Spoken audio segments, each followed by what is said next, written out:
Hello, and welcome to another exciting episode of Wave the Brush with me, your host, Kris, aka Mini Wargamer Kris, aka The Name Butcher, aka Hey You, Get Off My Lawn.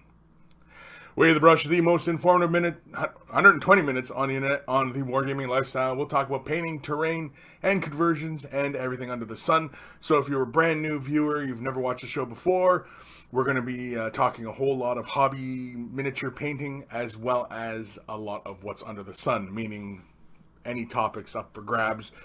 And of course, if you are attending live and you want your question answered, you can always ask in the chat. Of course, I am multi-streaming this to Twitch and YouTube at the same time. I do these shows live now. So you can ask on Twitch, you can ask on YouTube, whichever. I will see it. I will see the comment right away. And so, yeah, it's a brave new world. Technology, isn't it just fantastic? Of course, if I don't answer your question right away, if you're attending live, of course, myself or the monkeys will answer your question. And the monkeys are very knowledgeable. There's a clever bunch of folk in here and some excellent painters. And, you know, they just never cease to amaze me. It's just, you know, how far everybody's coming. And, you know, it's really great. It's awesome. It's fantastic. And so, monkeys, joining us today are David Vaughn, hello, Congo, George, Ghost of Starman Deluxe, season greetings, monkeys, Kevin Cabal, happy Saturday to Kris and my fellow super monkeys. Super monkeys. I like that. Congo, I kind of want to mix Craft World and some Dark Elder and make a You Need Force. I think so. Why not? They nerfed You Need for match play, but, you know, there's still a little bit of flavor there, I think. You know, throw in some Harlequins just for giggles. Knitfink, hello everyone. Hello, Knitfink. Knitfink is the one, if anybody's asking, where I got this awesome little skull cap. Knitfink was kind enough to devote a little bit of time and, you know, made me up this nice little toque, which I wear all the time, by the way.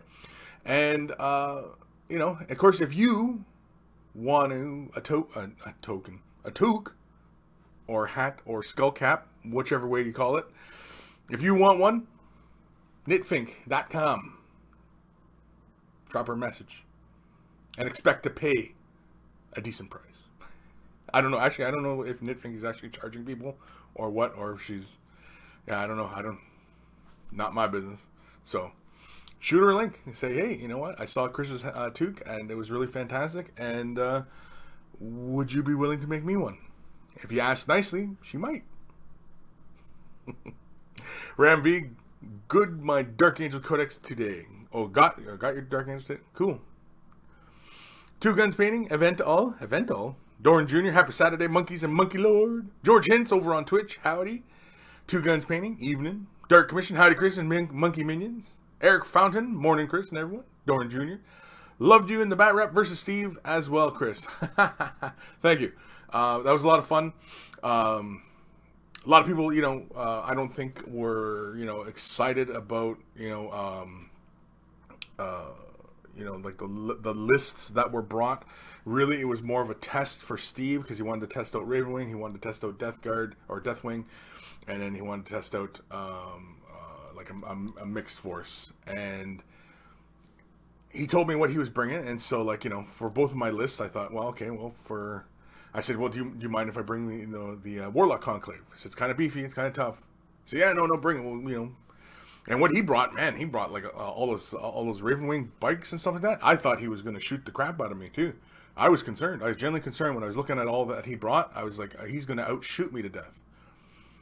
But the Seer Conclave happens to be a fairly tough old unit, and anybody who watched the Battle Report, yeah, you'll see that it took an entire army to shoot at them and knock a couple guys off.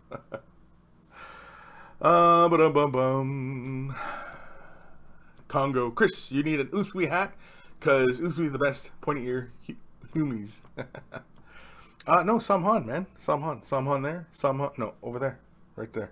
Samhan. All around. It's all around Samhan. Sounds almost like I'm speaking Samoan or something. Fear School. Morning, everybody. Morning, Fear School. Megatron. Oh, man, that's a cool name. Megatron. Hey.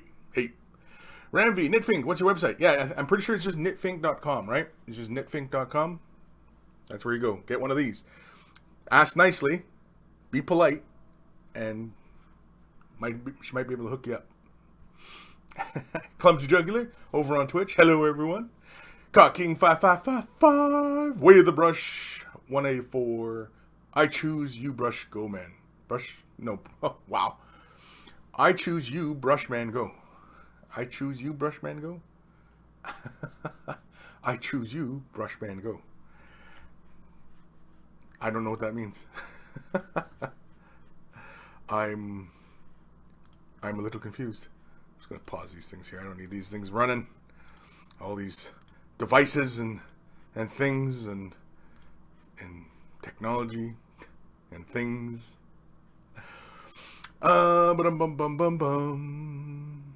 Coconut Man. Hello, Monkeys and Kris. Great to be watching live. Well, thank you. Yeah, so, live show.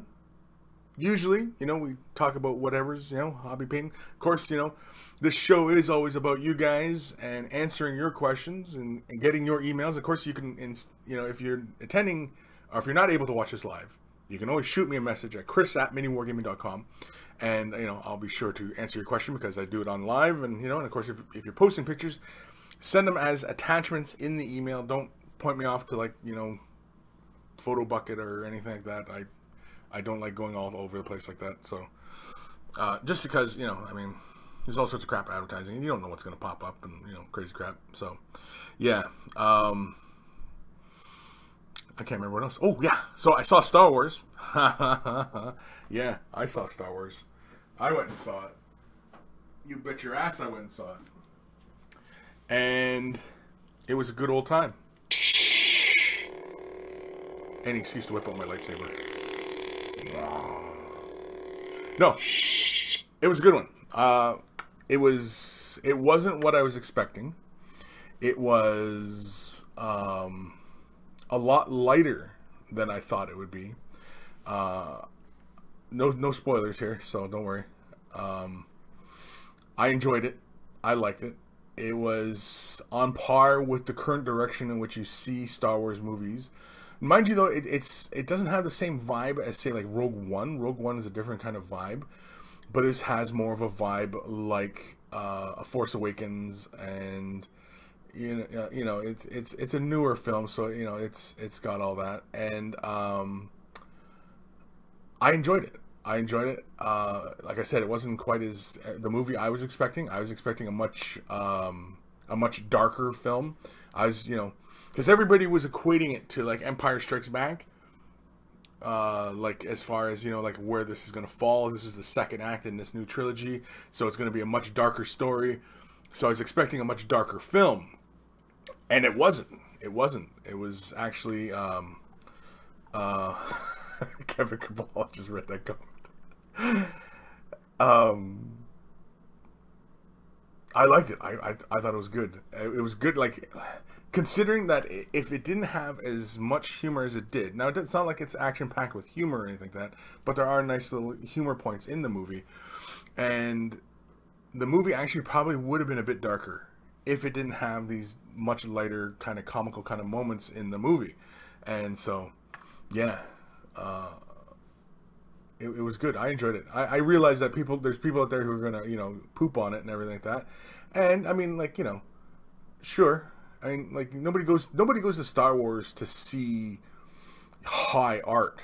You know what I mean? The latest in cinema photography, or like the latest directing techniques or editing, or you know what I mean? Like, these things, these are mass entertainment. Star Wars is kids movies. They're kids movies, and I think once you bear that in mind, you get through it much better. You'll be much happier in the long run.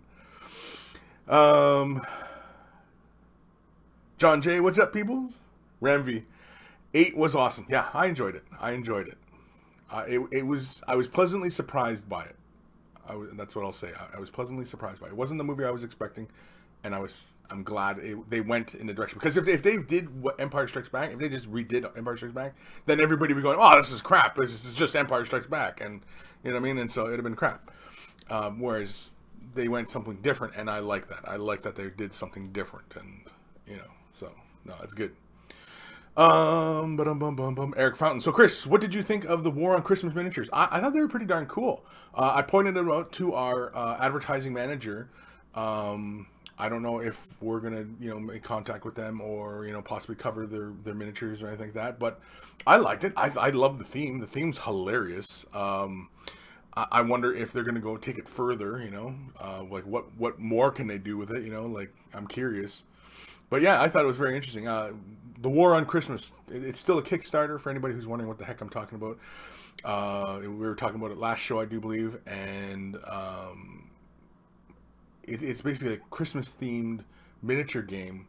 But it's like completely, there's like the snowmen are all kind of scary looking, and Mrs. Santa Claus has got like an MP5, and you know what I mean? Like, it's just crazy crap. David Vaughn, my Schwartz is bigger than yours. I don't know. I got a pretty big Schwartz. Kevin Cabal, this has made me laugh. Episode 184. Any excuse to whip it out. My lightsaber, I mean. I like that one. I might have to use that one. Kevin Cabal, we may as well start early. Yeah, we might. Any chance to whip it out? Yeah. Oh, man. Whoop, jeez Louise. Knocking stuff over. Ding, ding. It's like a fight bell. If I was like a punch drunk kind of boxer, that's probably would have set me off too. It would have been... Anyway. Dimitri Dapperton. Going to happen. It's going to happen. David Vaughn. I only whip out my Schwartz if I'm going to use it.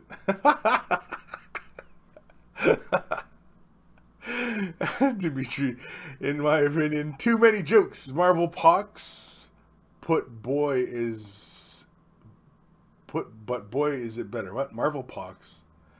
Oh, then the crafty Force Awakens. Many of its problems were due to Force Awakens being its foundation. Yeah, but I mean, like, it was a launching platform. It was a relaunching platform for this new saga or this new trilogy. It had like the same beats as A New Hope. And but this new movie is not Empire Strikes Back, so you don't have to fear it. You're coming into a whole new Star Wars movie. And it feels like that. It feels like a whole new Star Wars movie. That's really, I think, the takeaway here. Emperor's Champion. I've heard people compare it to Guardians of the Galaxy, where it doesn't take itself seriously, but I think they're exaggerating. And it's just a few funny moments. Yeah, but they're spaced. They're like the beats on which the funny moments occur are paced out pretty good. That, you know what I mean? Like, because if it didn't have the funny moments, the movie actually probably would be a bit darker. But like, there's really kind of like really funny kind of moments. Like, Chewie with the porgs. It's too funny, Here, hold on. Yes, I've got a Chewie with a porg. There.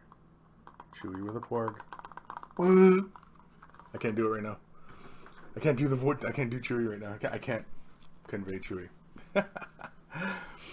John J. Chris Holy Healed. It's good. Or is it Holy Hell? It's good to see Mini Wargaming doing so well. What do you think of your new upcoming studio? Well, I mean, I've taken the tour through the building. As far as I know, everything's being ripped down right now. Walls are being knocked down, and so like we can't really be in there because it's obviously it's a construction site right now, and you can't be in there just partying around or anything like that. But I mean, before all the walls came down, I mean, it was fantastic, and so like I noticed there was a big wall in the front of the building we had like this long hallway, and it was like really kind of wasted space. and I'm pretty sure that wall came down, and so now the front of the building is wide open, and that's going to be great because I mean, like that's like Dan, who runs Max Aggression Gaming.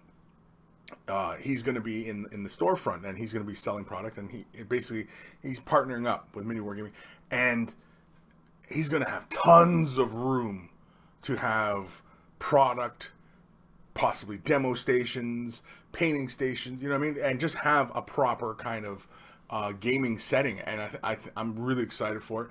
We're going to have like a big hall for like hosting events, and oh yeah, it's going to be. I'm really looking forward to it. And yeah, it's going to be awesome. It's going to be awesome. Dorn Jr., spoiler alert, Chewie is Luke's father. There you go. Dimitri, Porgs kill Rilo Ken. Porgs. The Porgs were pretty funny. Congo, Kris is actually the Sith Lord pulling the strings in the background. No, I'm not. How dare you?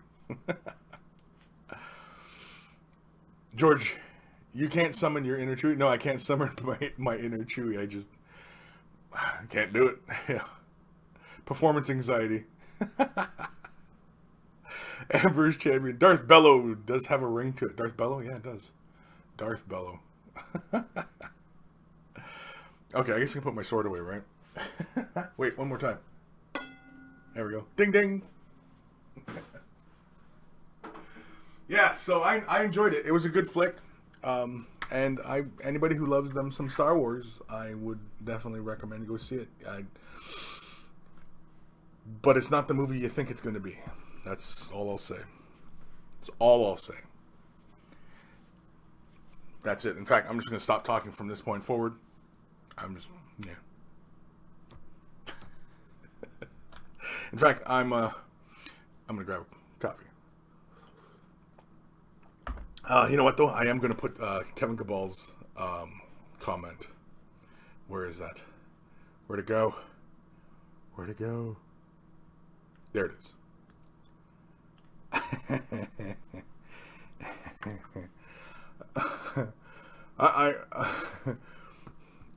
I realize it's really early in the show to be pulling out the title, but this is just too funny. I thought it was just too funny.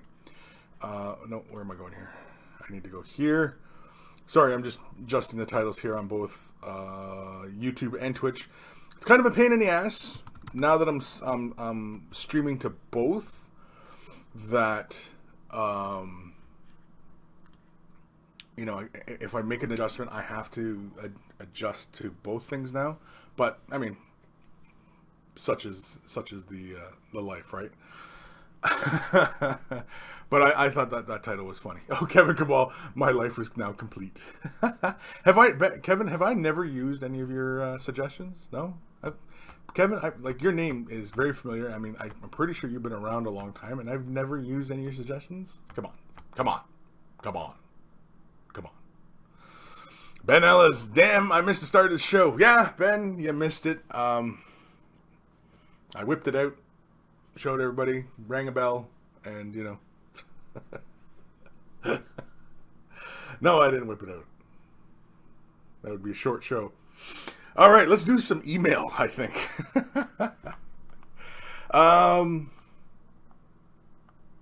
Headphones.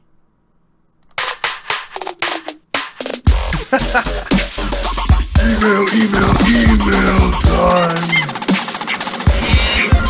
Email time. And of course, we always say thank you to Guymere Alfer, aka Carl, aka Beer and Blood Bowl. That's his YouTube channel. He took the time to make those jingles for us that put a smile on our face. And they definitely put a smile on my face. So, anywho, this is from Rumen Matanov. Hey Kris, had some fun converting some obliterators. Thought I'd share. Hope you like it. Cheers, Rumen. And it's just a big old blank space. Oh, here we go.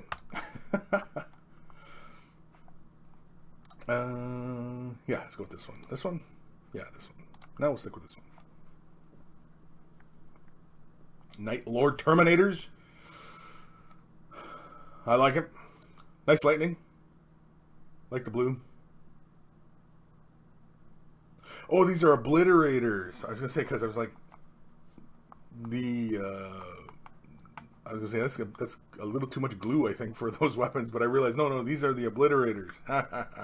Okay, gotcha. Now I get it. It's like all melty and you know. Pretty cool.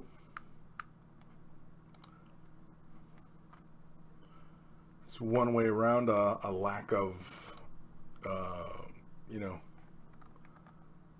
Ooh, that's kind of creepy. It's like a colostomy bag on his back. I think it's pretty interesting. You know, using regular little Terminators and then just throwing the chaos bits onto them and everything. I like the paint job. I mean, nice work on the lightning and everything. And the blue, I love the blue. It's nice and bright. I think it's very interesting. Slaanesh and Night Lords. Are Slaanesh and Night Lords associated? Are they? I don't know. Oh, look at this. Very cool. It's very interesting. I think you could have went further with some of the you know, the chaosifying and stuff. I think some spiky bits could have helped as well. I like that, the gun's on the top of his head. Well, who says that obliterators have to have all their guns on top of them, right? Or like coming from their hands? Really nice paint jobs, though. I like it. Wait, I thought it was Night Lords. Was it Night Lords? Yeah, it was Night Lords, right? The Slaanesh? Oh, I guess Night Lords are not to any particular god, are they? So they can be any god they want, really. Right? Is that what I'm getting here? Either way, very, very cool. Awesome stuff. I like the paint job. It was Night Lords, right? Yeah, it was Night Lords. Yeah, because the light, yeah. The lightning. Night Lords, lightning. Right. Right. Yeah, I liked it. Very cool. I think with how brown, the little chaosifying kind of stuff is, I think maybe bring it up to more of like a fleshy tone, because like the obliterators, right? It's more like the flesh and metal are melding, and you know what I mean, like, and because like they can manifest whatever they want, right? Like the gun can become, you know, like a bunch of chain swords and stuff like that, or it can become, you know, bolt guns and stuff, and so like it's almost like this kind of like putty, and you know what I mean, and then it becomes a weapon, and then it changes and it becomes a sword, and you know what I mean, like I think that's, you know, where I think the imagination part of what the obliterators were. I think maybe like if more of the blobby material was more like attached to the armor, like that one Terminator where it was kind of coming up onto the shoulder pad. I think that was really cool. I think we're like on the bolt guns, instead of being kind of just sitting there, they actually should have been like melded further into the armor and everything. I think that would be cool. Ruben Ratnoff. It is Night Lord Slaanesh just because they're so good in game. Oh, okay. Cool. Cool. Ruben Matno. Sorry, fat fingers. Sorry, fat. Oh, all the caps. Yeah, don't worry about it. I hear you loud and clear. And again, thank you, Ruben, for sending that in. That's awesome stuff. Really nice painting. I love the lightning on it and everything like that. Decals look like they were applied nice and smooth. You know, yeah. Paint job wise, it was spot on. I think just like some of the green stuff work. I think you could have just blended it more into the armor and made more kind of like more tendrily type things on it. Maybe the next batch of conversions. I have no idea if you're doing any more or what, but yeah, very cool. Thank you for sending that in. Awesome stuff. And let's do another one. This is from Aaron.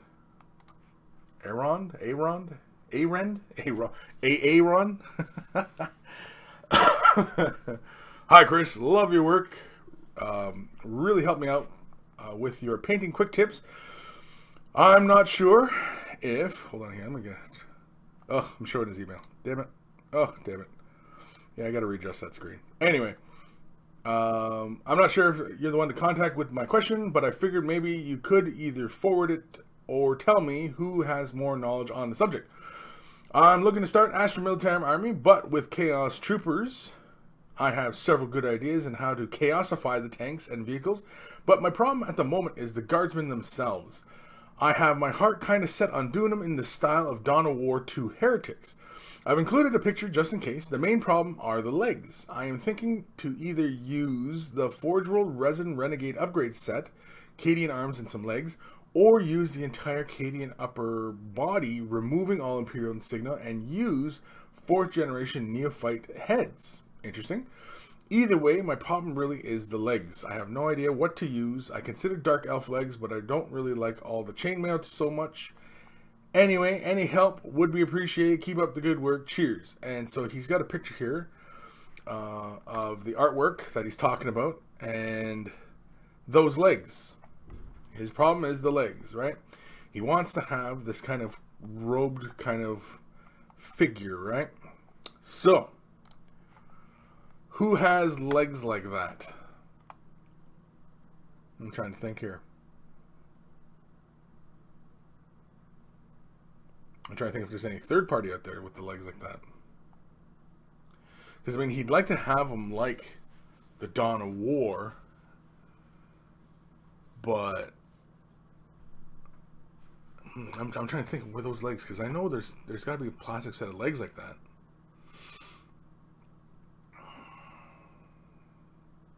Because other companies out there, there's third party, manufacturers out there, like Victoria Miniatures, who have alternate set of legs. I don't know if they do any Renegade type legs, but you also mentioned the Forge World Renegade kit, right? Let me see here. The Renegade kits. I'm trying to think. There's Victoria Miniatures. There's other ones like Kremlech, and I don't know if they do Imperial Guard stuff. I'm just trying to think of any kind of cast. If you guys out there know of good conversion bits, let me know, because yeah, like the Renegade Militia would be very cool. Be very cool for because they only sell the upper bodies, and so they're basically encouraging you to use the Imperial Guard legs, right? Yeah, because it looks like the Cadian legs on them. So, but you want to have the legs more like that. I am drawing a blank at the moment here. I know that there's a set of legs like that. Oh, you know what? They might be too big. I was thinking of Airman, who has the legs like that. But it might be too big. Sorry,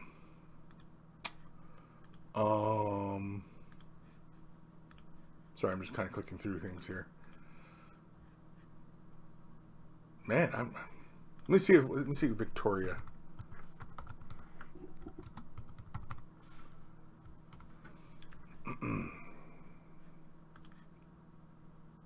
It's worth a shot, right?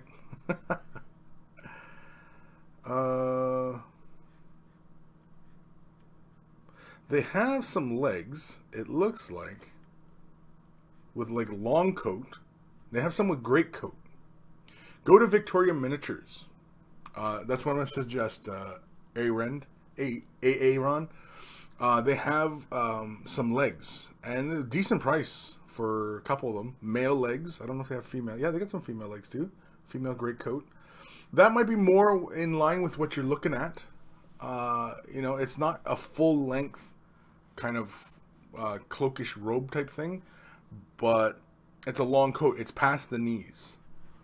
And yeah, I'm just seeing what else they got here. Oh, they even have Beastman legs too. It's kind of cool. Yeah. But yeah, I would check out Victoria Miniatures. They got a lot of great stuff. There was a long time I wanted to do a conversion of Tanith troops, and they had the perfect kit for that. And so, yeah, give them a try. They also have these other ones with the characters, but I don't know if they're single piece or they have like robed legs. It's a Spanish Inquisition set. They're 3 dudes, but you know what? They'd be easy conversions to chop off at the midriff. This is from Victoria Miniatures as well, but it's kind of a pricey for just 3 dudes. So I don't know if you'd really want to do that. They're resin kits, so like you can chop through them pretty easily. But they do have that lower body look that exactly what you're looking for.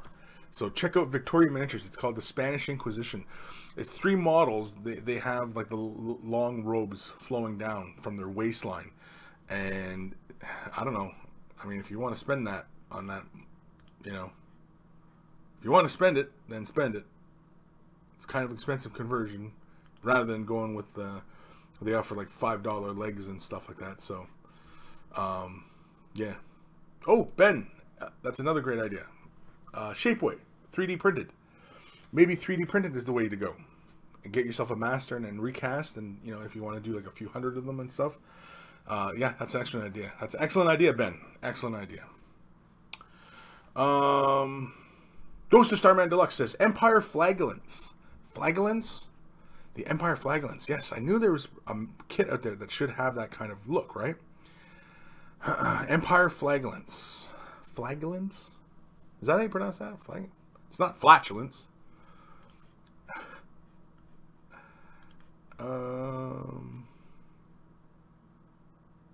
Crap. Where do you find them?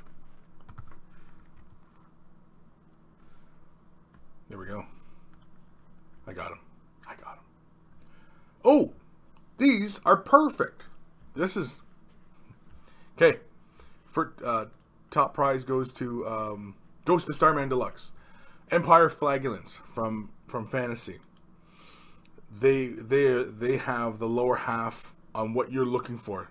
They're kind of sculpted like broken, tattered robes, and they have holes in the cloth, and you know, they're not exactly wearing boots, but they're cultists, right? I mean, they should be a little messy looking. But no, excellent freaking call, man. I didn't even think of these dudes. Man, there's even some in running poses and stuff. Yeah, these are the kits you wanted to use for the lower half. Now, hopefully, I don't know, do we get a picture of the sprue? I don't know if we can get a picture of the sprue.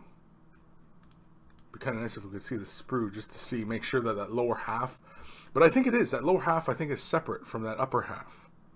So yes, there we go. This is definitely the one to go with.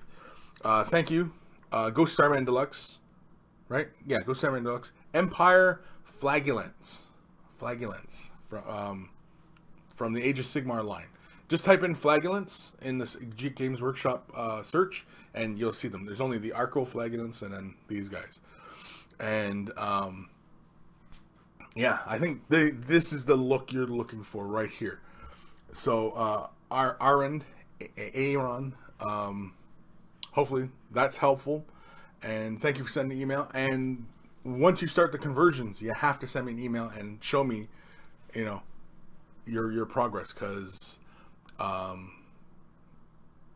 yeah, I'd like to see your conversions on these. These look pretty cool. Where are we? Ghost Starman Deluxe, though I do believe the torso need to be sawn off every time. Oh, you think it is all one piece? That's possible. But I mean, that's fine. I mean, because it probably comes with, each box probably comes with what, 10, 20? So it's not bad. A little bit of work, but it's conversion. Conversions always involve a bit of work.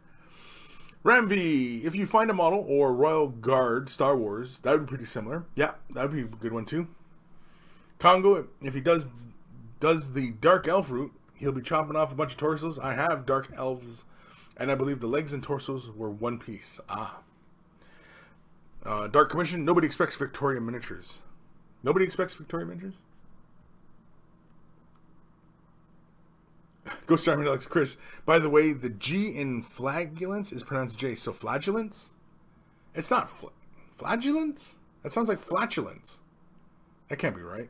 Is that right? Eldar Warlocks? Yeah, Eldar Warlocks would also be another good one, yeah. With that robed, kind of cloaked lower half, yeah. And since they're all fine cast, you just chop right through them. Heck, you could probably just break them in half. David Vaughn, anyone play Relic Knights? I'm seeing a whole bunch on sale, and the mini look very cool. Not sure about the gameplay. No, I have not played Relic Knights. I don't think. I haven't. Ben Ellis, Bits of War have separate lore halves. Bits of War have... Okay. Search by race. Bits of War. Okay, so you're saying Bits of War are they a bits company, or are they like a third-party manufacturer? Bits of War. Bits of War. Bits of War. And where was I supposed to look? Crap. Oh, have the lore halves. Yeah. So Imperial Guard lore halves. Let's see. They got kilts. Can we look just by lore halves? I don't know if we can do that. Demons. Ooh, scary demons. No. Yeah, these guys have all sorts of stuff. Yeah, Bits of War. Conversion bits by race. So Legionnaire? No, Legionnaires are Space Marines, right? So humans. Yeah, they got kilts. They got like M16s and stuff. That's kind of cool. Yeah. Chaos? Chaos. No, nothing for Chaos. It's all Marine legs. Or Legionnaires, sorry. Yeah, and I'm not really seeing anything here. No. No, I think Ghost Starman Deluxe nailed it right on the head. That use those flagellants. Flagellants? Flatulence? Use the flatulence. Congo. Oh, never mind. John J. Flagellants like flatulence, but patriotic. David Vaughn. Oh, great. I'm now going to take the plunge and grab an assload of them. An assload of them. Does that, when you say an assload of something, does that imply that it's a large amount or a small amount?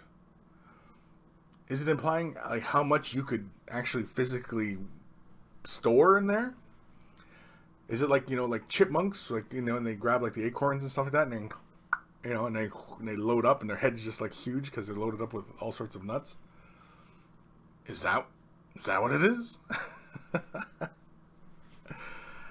Ben Ellis, he's right, Chris. Sorry. What? He's right. What? What? Right about what? I don't know what he's talking about. Chris Show, there he is.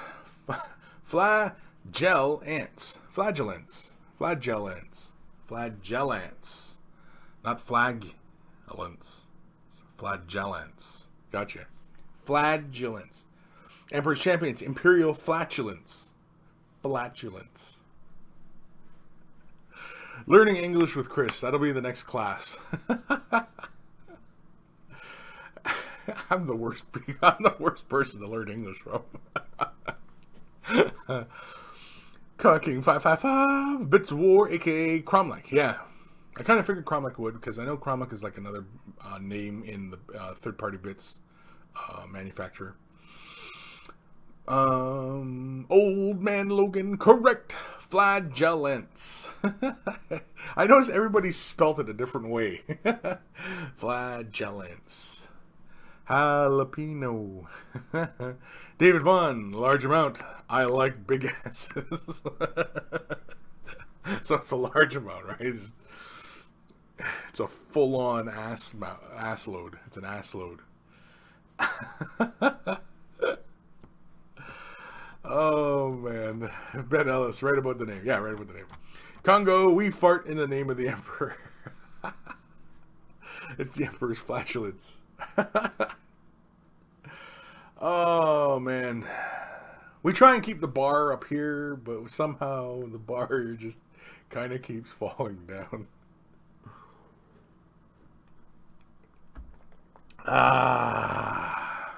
Jeez Louise. Okay, so I think that was pretty good. So yeah. So Aaron, thank you for the email. Send me updates on what you do. I think the flagellants from Age of Sigmar will be the right ones to use. Empire Flagellants.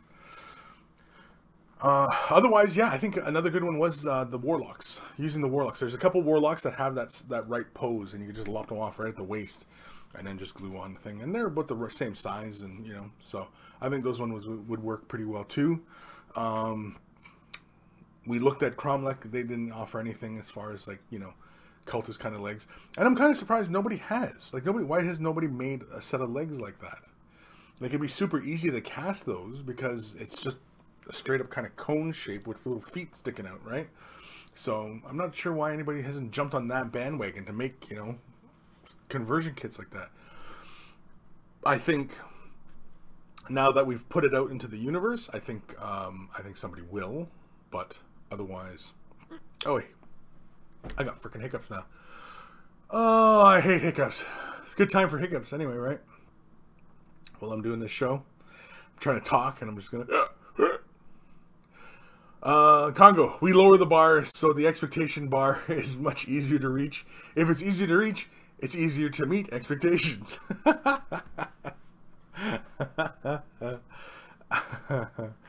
Ben Ellis, Kris, can you please pronounce this town's name as we know how you like to pronounce things? Lawborough.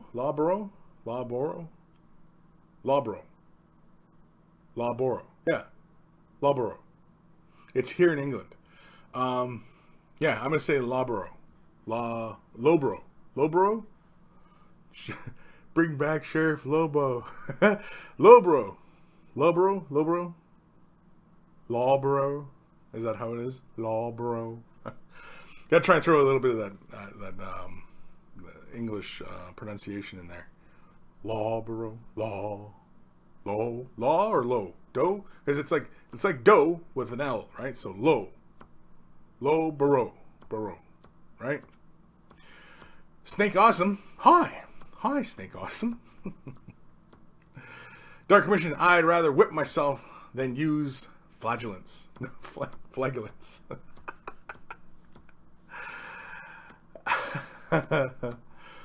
Emperor's Champion, we fart in the name of the Emperor, and we shall know no smear. Ay, yuck. Lowbrow. Loughborough? Do you lift, bro? Loughborough? That's if it was in the South, borough. Loughborough? Well, which is it? Lowbro? David Vaughn says Lowbro. Dark Commission saying Loughborough. Ben Ellis says Loughborough. Loughborough? That's Loughborough? Where the hell do you get the F sound? That don't make no sense to me.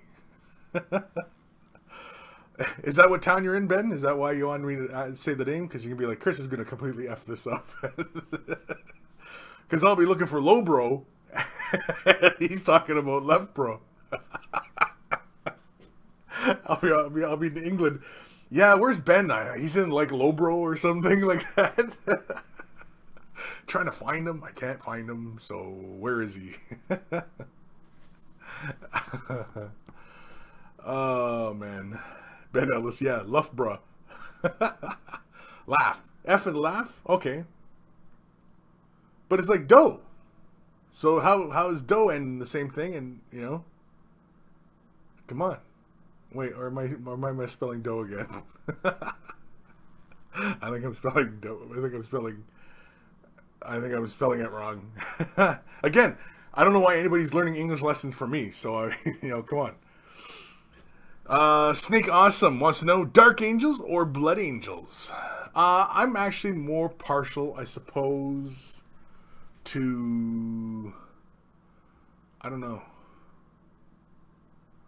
Because Blood Angels always seem kind of, oh, we miss our Primarch, and oh, we have the Black Rage, and we're all pissed off because our Primarch died, and and then the Dark Angels are all, ooh, don't look at me, and with the Batman voice, don't look at me, I've got secrets, don't,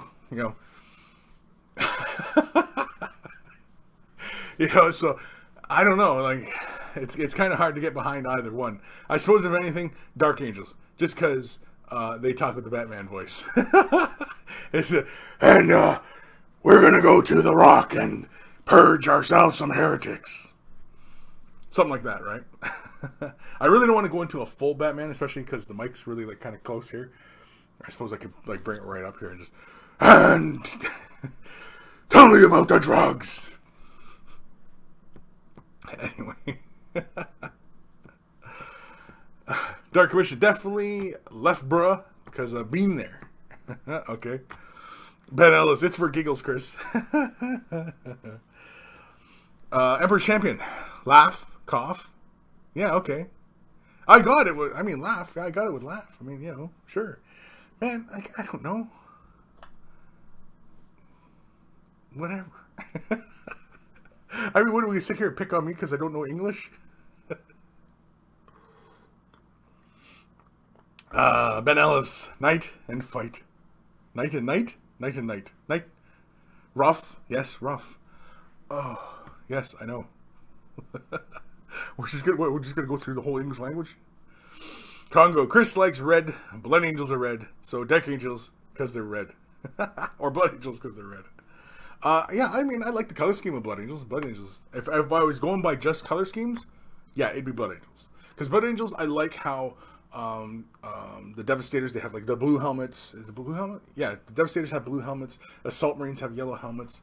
And their honor guards are all gold, and like they're pretty flashy, right? So, yeah, if I was going just by color scheme, yeah, it would be Blood Angels. Blood Angels. Yeah. Snake Awesome. I'm planning creating a Space Marine chapter called Heart of the Emperor. Cool. Heart of the Emperor, I would say that they're like a Blood Angels type chapter, just because it's a heart, and I wouldn't do like a Valentine Day heart. Well, I mean you could, but I don't know. I don't know how you would actually depict that. Maybe just like more like rays of light. I don't know. I'll leave it up to you. Kevin Cabal, as a Dark Angels player, Chris, that voice is spot on. Yeah, that's what I'm saying, right? Ben Ellis, emo Dark Angels or daddy issues? Blood Angels with daddy issues? Yeah, exactly, right? It's emo. It's emo soldiers or daddy issues. Take your pick, right? Ramvi sent my first email with pictures to the Monkey King. Yeah, Ramvi. Oh, did you? Good man. All right. We might get to it this show because I actually didn't get that many emails this week. You guys are like falling behind or something because you guys never sent me any emails. I only got a couple. So, if I get through them early, we're ending the show early. So you might as well keep me talking here. Ramvi. No, David Vaughn. American English is different to Brit English. Yeah, a little bit. Even American English within America is different. And even Canada within Canada is different. So, yeah. And both, like North American English, yeah, is different from English. British English, UK English, European English. Anyway. Awesome. Snake Awesome. All are going to be apothecaries. Well, they can't all be apothecaries. How the hell do you have an army of all apothecaries? It's like, doctor. You know what I mean? Like, chapter meetings would be ridiculous. Everybody comes in the room, and here is Dr. Ezekiel. Doctor. You know what I mean? It's going around the room. And then here's here's Brother Hezekiah, apothecary of our second company. Doctor. You know what I mean? You can't have a whole army like that because it just, who's gonna fight? Because doctors typically, like if you watch Hacksaw Ridge, right? I mean, they're kind of pacifists sometimes, right? Doctors don't want to fight; they just want to heal people. And so I imagine a Space Marine who had a bit of and I imagine a Blood Angel or a Space Marine apothecary, he's probably conditioned to fight and everything like that. But he also wants to save lives. He wants to save brothers' lives, right? So who's going to fight if all the brothers want to save each other's lives? Who's going to go fight? Who's going to be the first one to dive in? Because no, I'll wait for you. No, I'll wait for you. No, you know what I mean? There's too much hesitation. You can't have everybody doctors. You can't have them all doctors. Snake Awesome. Going to have apothecaries in command structure. Okay, sure. Now, the chapter master could be like a grand apothecary, sure. And he has many apothecaries, and it's, you know, and it's kind of like Dark Angels where they have the inner circle and they're only apothecaries. Sure, right? Sure, you can build something up like that. That'd be kind of interesting. But you couldn't have all the Battle Brothers apothecaries, you know? And maybe like they get apothecaries for every unit or something like that. But all the brothers couldn't be apothecaries. It just wouldn't work, realistically. And even in the made-up universe of 40K. Kevin Cabal, last time I heard that voice, it cost me $4.99 per minute plus tolls and taxes. He's like, Kevin Cabal, what are you wearing? Ramvi, I'm anxious. You're anxious, are you? He's anxious. He's feeling randy. Congo, Unbound is how you run an army of just docs. Never-ending healing. You cannot die. Opponent may as well leave. Yeah, exactly. It's just like they just show up and it's all these doctors standing around. Bang! Heal. Bang! Heal. Bang! Heal. No, it wouldn't work. You wouldn't be able to fight because you just, you know, you'd be, you know, just like everybody's busy healing each other. Nobody would be able to pick up their guns and start shooting because everybody's healing each other. Congo, Space Marine docs are violent. They rip open their brothers to get the gene seed and drill through orc heads with their arm drilly thing, drill thingy. Sure, I mean I'm not saying that they're total wimps. I'm just saying that they're more concerned. Like their primary job is to get the gene seed, right? The gene seed is it's kind of like Eldar and the Waystones, right? They have to go back and get those stones, right? And well, Space Marines have to go back and get those gene seeds because they don't know how to make more, right? So they have to go back and get those gene seeds so that they can make more Space Marines. And so the apothecary's job is very important.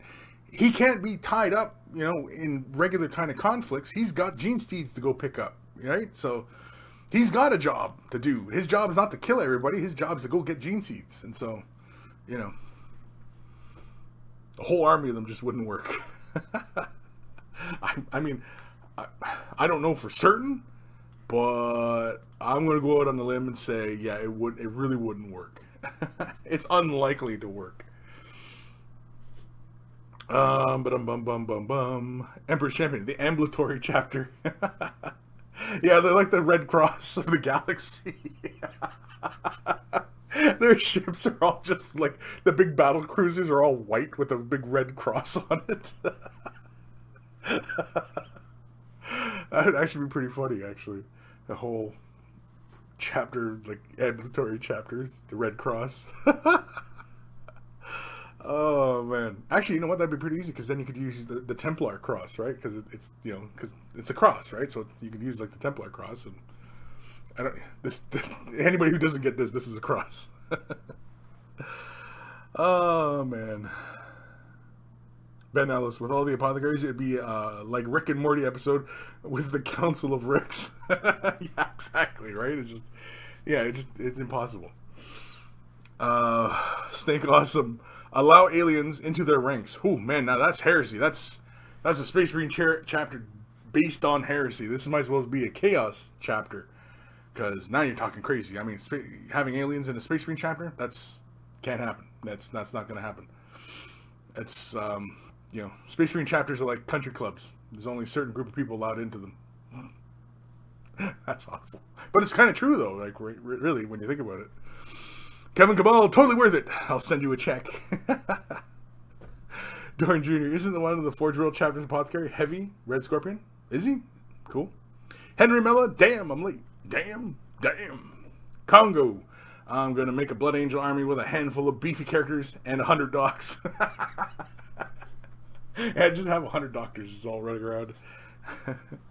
State the nature of the medical emergency. Ghost of Starman Deluxe, you don't need to be unbound to have all Apothecary Army. Having 3 or more lets you field them all in Supreme Command detachments, assuming Apothecaries are an HQ choice. Are they? I'd assume so. At the very worst, elite. I don't know.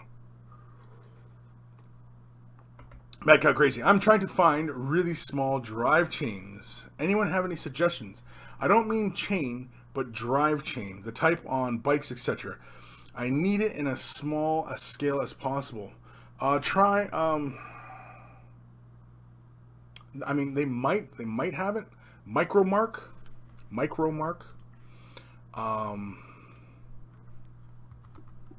I know they have a lot of tools, but they may have, oh, excuse me, other small stuff. Micromark. They sell a whack ton of small precision type stuff. Let me see here. Let's see if they sell chain, like drive chains, right? Hey, they do. Not a bad price either.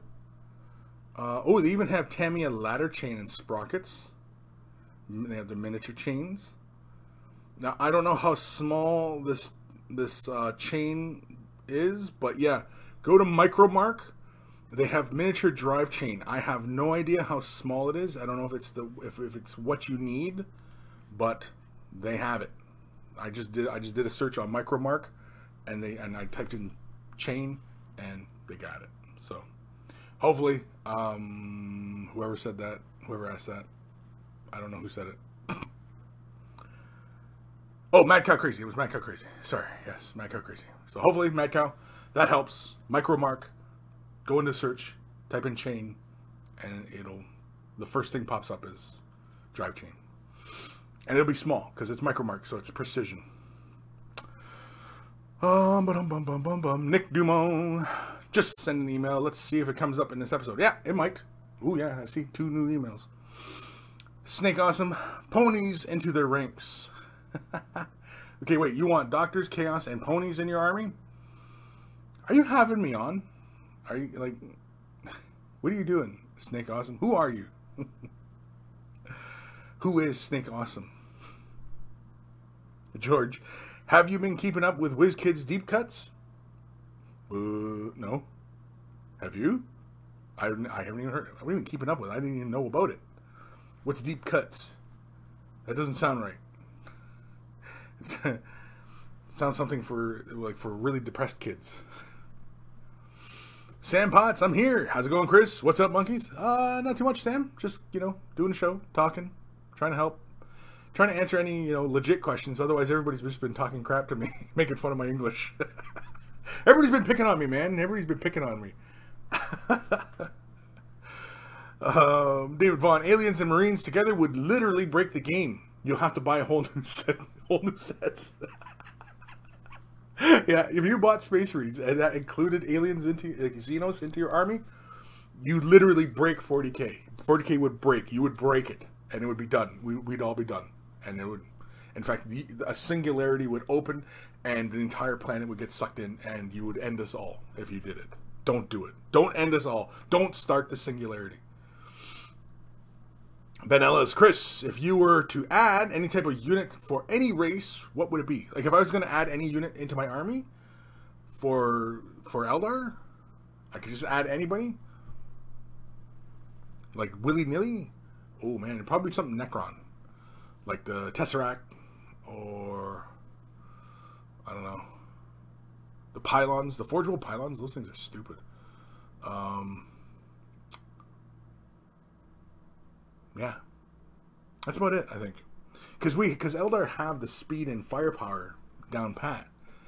But yeah, Necrons have that kind of regeneration, and they got some really dumb weapons and just really kind of, scary stuff. Like, I can imagine like an Eldar army hiding behind Necrons, like in that really cheesy kind of combination that, they're hiding behind the Necrons and they're blazing away at long range, and the Necrons just getting shot, fall down, get back up, shot, fall down, get back up. You know what I mean? Like, be annoying. Be really annoying. Congo Doc 142. The chapter master is hit. Doc 236. Don't worry, I'll save him. Mad Cow Crazy. Chain pitch is 0.1227 inch, width 0.162 inch, thickness 0.82 inch. That's what kind of chain you're looking for? Well, I don't know. Like, dude, that was the first thing off the top of my brain. I mean, I have nowhere else where you're going to find small drive chain other than doing a Google search, right? Oh, he's saying no idea what this means. Oh, you don't...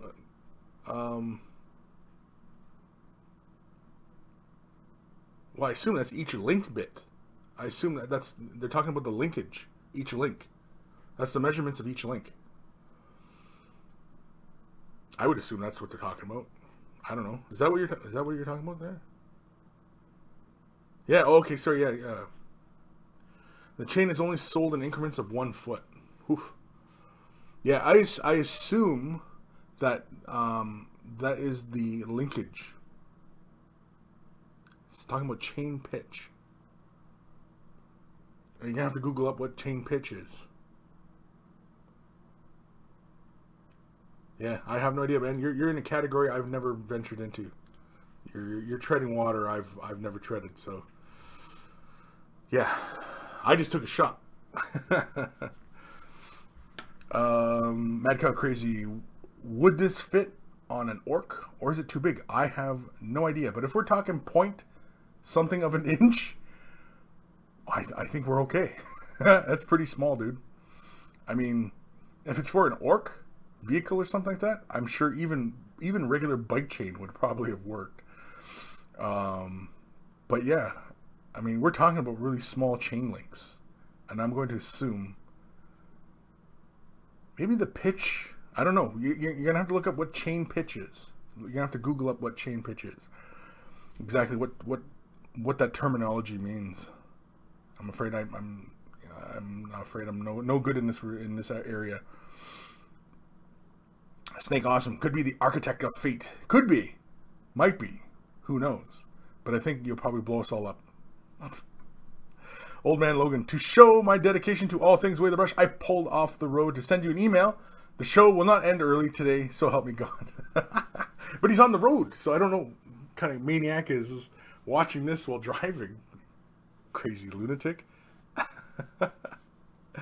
Ishfenir the Accursed, haha, Whiz Kids, Deep Cuts. Yeah, sounds darker than I thought initially. Yeah, Deep Cuts, man. It's like Whiz Kids, Deep Cuts. It's like, oh no, these kids are cutting themselves.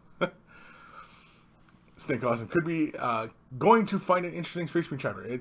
Yeah, I mean, feel free to make up the chapter any which way you like, man. Feel free. I mean, your opponents might go look at you sideways, but if you want to do it, go right ahead. If you can make up fluffy reasons why these things occur, go right ahead. It's your models, your army, your hobby. You do it the way you want to do it.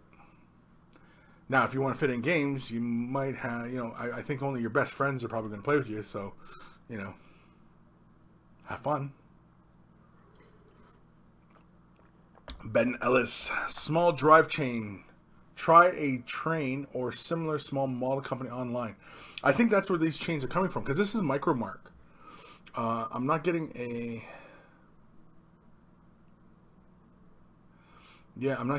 manufacturer of it, but it says this is chain used in all nation, Weaver, and Grant Line, and other model drive systems. So I'm going to assume it's a legit chain.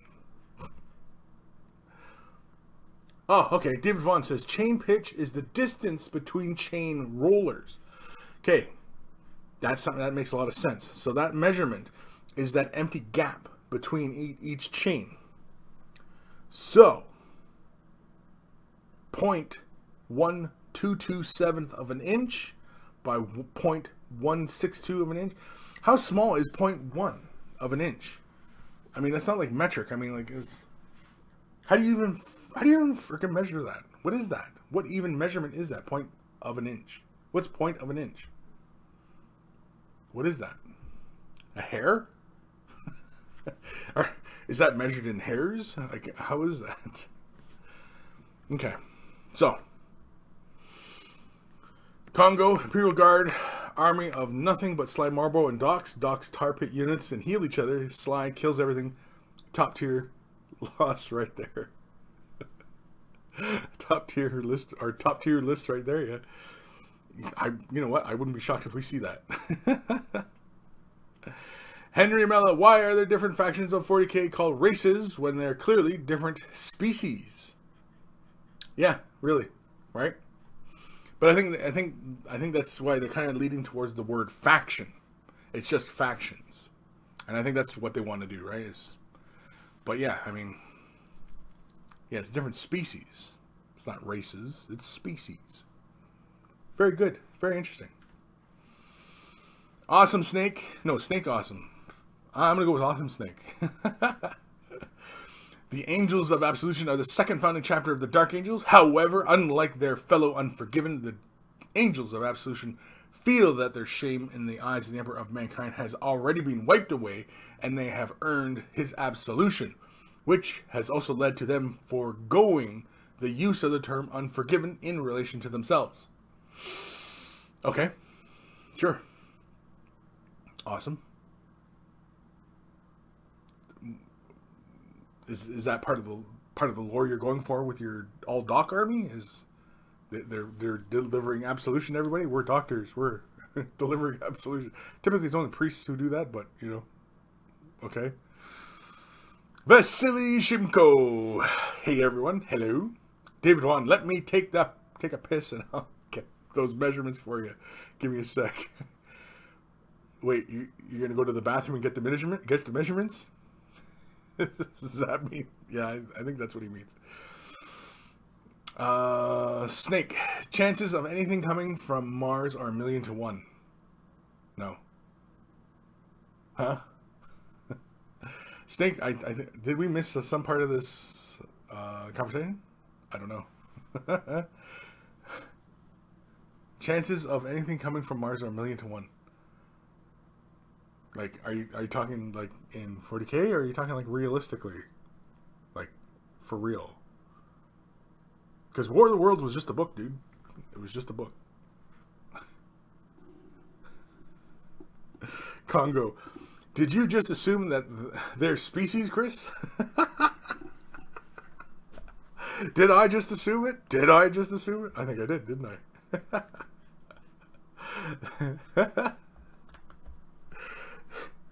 That might make me some sort of racist, I think. Oh man, we got to get to some more emails here.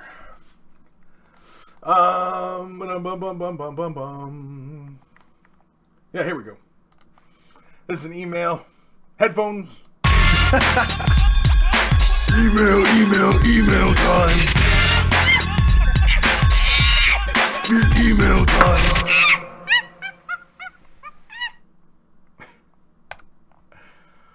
And of course, we always thank Guymere Alfer, aka Carl, aka Beer and Bobo. This email is from Jacob. Hello, great monkey overseer. Here's a pic of my Alpha Legion Knight that I have done for you and the monkeys to suggest any improvements or comments on. I tried the Vallejo Chrome paint on this Knight instead of using the Molotov Chrome, and can honestly say that I don't think that it is to crash. Okay, wait, hold on.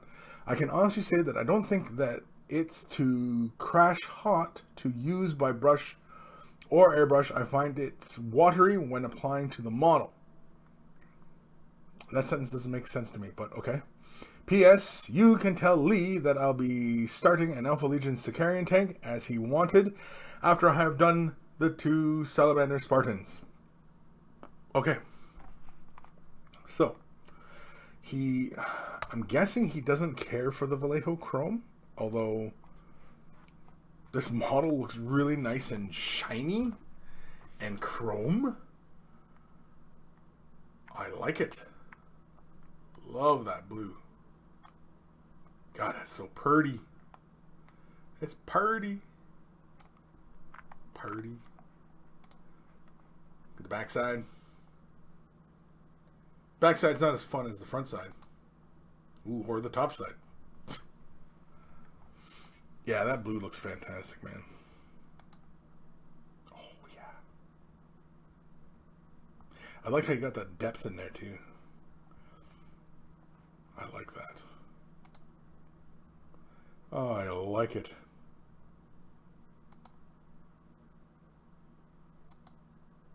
Oh, is that it? Oh. But Jacob sent me like 3 emails. Oh. Yeah, he sent these all after one another. He said, "Hello, Monkey Lord." Oh, we gotta change the thing here. Read his email. "Hello, Monkey Lord. I noticed the last episode that you needed more emails, so I have sent in my Night House Malanax update. It's been 3 weeks of batch painting a full house night house. My only problem is that I find a red scorpion decals. Can you or the monkeys tell me where I can find one to use or can be made? If so, how? If so, and links would be helpful, or do it just to use over the priced Forge World ones. P.S. Sorry for the photo dump." Yeah, because there's another email coming too, so get ready. But here is his other knight. This guy's that big guy. I like it. I think the purple is a little bit dominant. I think it should be more closer towards the blue side for the tinting on the barrels.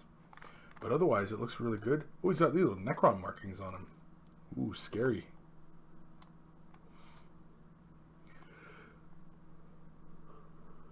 Very, very cool. Oh yeah, nice and clean. Man, he's been working like a dog. Yeah, I like that.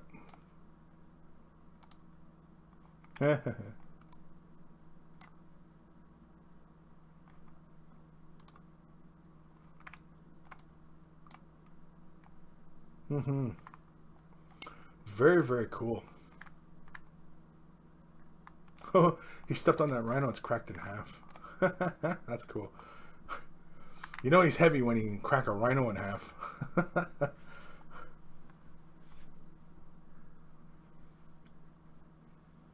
This one looks scary.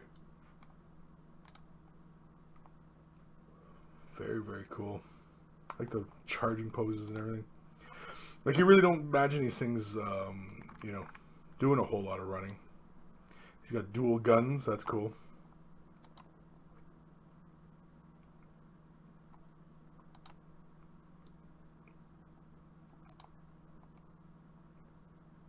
Wow. Piss off, Windows.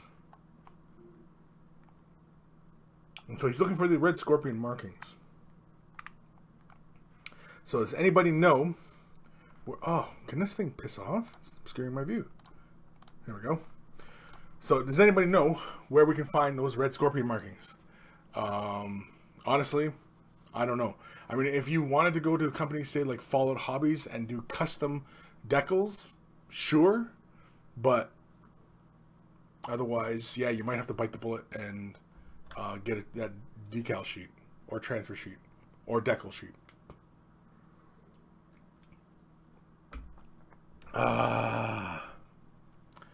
So, oh yeah, and there's one more. One more email. This is still from Jacob. It is, "Hello, my lord. On the topic of weathering, from last week's This Is My Attempt on My Night.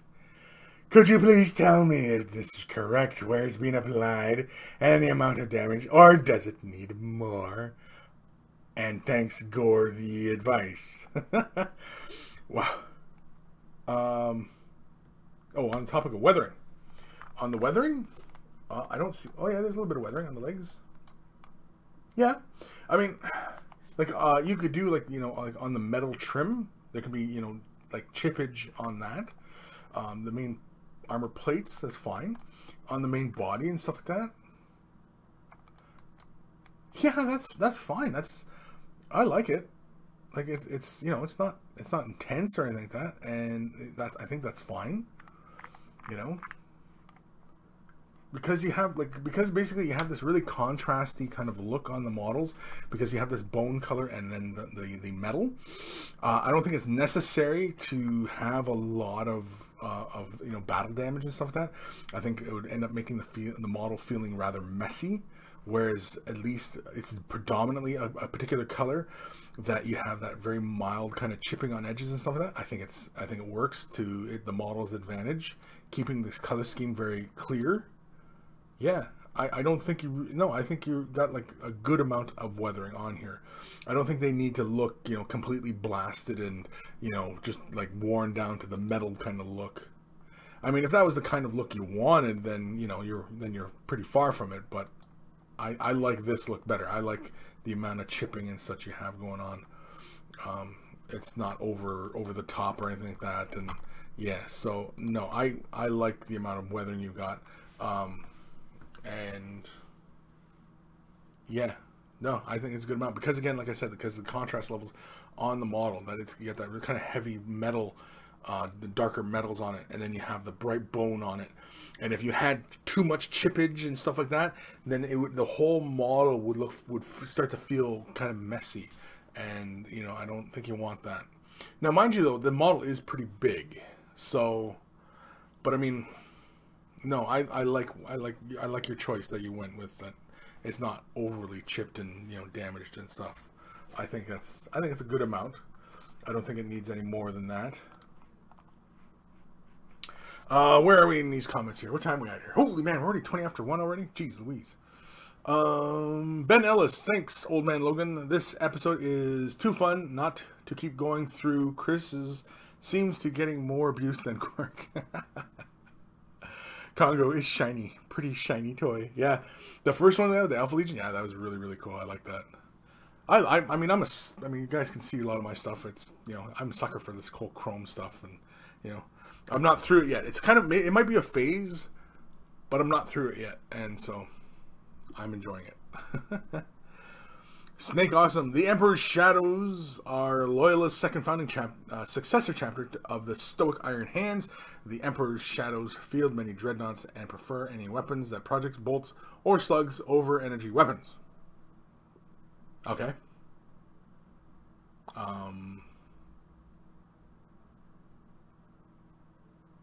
Again, was this part of a conversation we were having, or is this just kind of fluff that you're kind of running through and you're just kind of... Because I know you're making up your own thing here, so like, is that the kind of you're drawing your inspiration from like the other elements and stuff? Okay. G squared, he ain't heavy, he's my brother. Congo, who would win, a galaxy full of Xenos, heretics, and mutants, or one sly boy? I guess really, excuse me, wrong pipe. I guess really, what is your metric for winning? How do you define the win? Sly Marbo has to, you know, kill a company of them, or kill a whole planet of them, or kill a whole system of them, or kill a whole sector of them. You know what I mean? Like, what's the metric? You know? Because Sly is one guy who's going to have a limited lifespan, even if he was completely successful until he dies of old age, versus all the Xenos in the galaxy and all of them reproducing, because like orcs, you know what I mean? Like, how do you kill off orcs, right? Because you kill them, it falls over dead, bang, and all of a sudden more orcs spring up. Kill all those orcs, and then even more orcs spring up. So I mean, like, you know, how do you fight that? How do you fight it? I mean, obviously you got to flame them and everything, but I mean, still, it's exhausting, you know. And I mean, like, I don't know if you can have heretics if Sly is the only guy. Because if Sly is a one-man show, he can't be betrayed. That's the benefit of being a lone wolf, is that, you know, no one's going to betray you because you trust no one, because you're a one-man operation. So, you know, you don't have to deal with heretics. Everybody's heretics as far as you're concerned. Everybody's a heretic, right? Because they're all going to double-cross you. So, you know, they're not heretics because they were never on his team. He was a one-man team, so he has no other... He has no peers. He has no peers, and so he can't be betrayed. So there's no heretics. And Xenos, or mutants, well, mutants, I mean, sure, you know. Again, what is the metric for winning? How does Sly win? Because, again, he's only got a limited lifespan, and these alien races are going to keep going. Even if Sly lives to 500 years old and wins every battle, the alien races are still going to carry on, right? So, unless he kills them all. Right, so I guess he's got to kill everything in the universe. Congo, the metric of 40k is Sly reminiscing or killing everything in the galaxy. Okay, so yeah, he has to kill everything. One-man operation, killing hundreds of millions of worlds. He can't do it. He can't win. He can't win. You know why I say he can't win? Because the fickle nature of space travel, that he can't get from star system to star system without getting lost, or showing up at the wrong time, right? So he goes to a star system, wipes everybody out, gets back in his ship. However he manages to navigate the ship to the next system, gets there, possibly through the warp, and shows up, 100 years in the past from the time he left from the last system, and, you know what I mean? And then he's got to fight a whole new system and people, and, you know what I mean? And, no, I mean, he can't do it because his time scales will be all way off. And so, I don't think so. I don't think he can do it. Congo, it may be a phase. It's not a phase, Mom. Gosh, my Chrome Eldar are a way of life. They are a way of life. George, Gatto's pink. Okay. Mad Cow Crazy, it takes two people to keep a secret. One to keep it and the other to die. Or something like that. Yeah, it's a little grim, Mad Cow. I don't know. It's kind of grim. No, it's very grim, actually. Dark Commission. Sly Stallone could beat them all by saying a simple sentence. The aliens would starve to death figuring out what he said. Yeah, he shows up on the world. They're like, what? What did he just say? This is the best, like when he was Judge Dredd. You guys ever watch the Sly Stallone Judge Dredd? And he's trying to do, I am the what?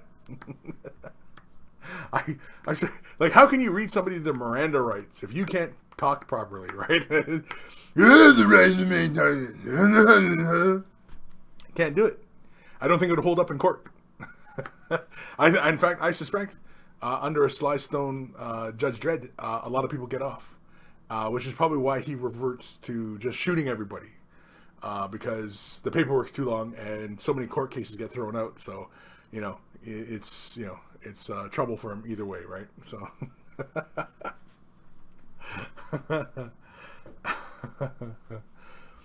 Congo, Sly suffers no traumatic events. He is the traumatic event. Kirk Gershon, the saying is, two people can keep a secret only if one of them is dead. Yeah, but okay. Yeah, okay. Well, what if two people keep a secret? The person who died, he wasn't the big mouth. What if the guy who lived was the big mouth? What if the guy who actually, was part of the secret and, he died and this other guy takes off with that knowledge and just goes blah, blah, blah, blah, blah, blah, blah, and tells everybody, right? Yeah. What if that's the case? Again, secrets stuff. I can't remember where we're going with any of that. The saying is, two people can keep a secret only if one of them is dead. Now, does that mean if you tell your secret to a dead person? Because then you're talking to just a dead person then. Because, it doesn't make a lot of sense here. Turtle Speed EUW. Hi, Snow Yeti. Are you calling me a Snow Yeti? Am I being called a Snow Yeti? I don't know what's going on here. Or is there somebody in the chat who's called Snow Yeti and you're just saying hello? I don't know. Mad Cow Crazy and the other guy goes, and he says, I am the I don't see the emote? No, I don't see the emote. No, this program doesn't show me the emotes. Let me go over to Twitch. Oh, there we go. George's got a kitty cat, and then you had a Snow Yeti. Hi, Snow Yeti. Ah, okay. Snow Yeti. No, I didn't see that though. I missed it. I missed it. I'm sorry, I missed it. Somehow, I missed it. Yeah, no, there's a program I'm using that lets me see both Twitch and YouTube comments at the same time, but it doesn't show me the emotes. Although, mind you, though, like how crazy, I see his little smiley thing, but I don't know. Yeah. Or maybe because this doesn't have Snow Yeti emotes. That's what it is. It doesn't have Snow Yeti emote. And so it's just, hi, Snow Yeti. Because I thought maybe you were calling me a Snow Yeti, or somebody in the chat was called Snow Yeti. I don't know. Either way.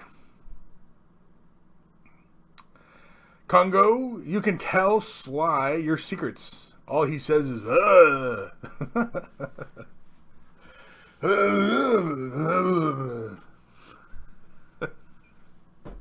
Now I'm going to get a call from some of Stallone's people saying, Mr. Stallone doesn't appreciate you making fun of the way he talks, and this is a cease and desist against all impressions done by you or any other monkey. And Turtle Speed, okay, yeah. Congo, so anyone know when Sly comes out, or was that promo pic just to tease us? Oh, the model? I thought it was already out. He's not out yet?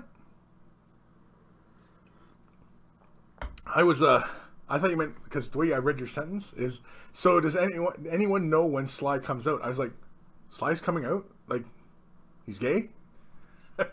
All these years and he's finally coming out? He's like 100 years old and he's coming out? But then I realized, oh, you meant the model.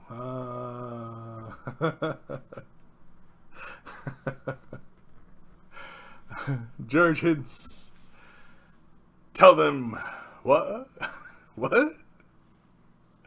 Congo, Kris, do the whole show and I can't do the whole show and it'd be boring because then it sounds like I'm having a stroke the entire time.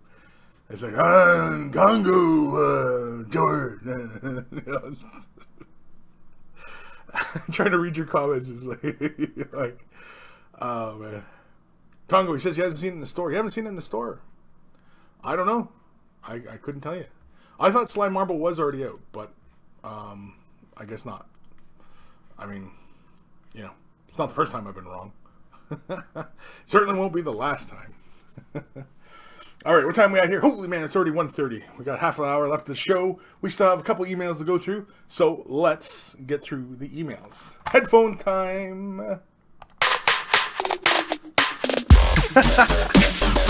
email time. Email time.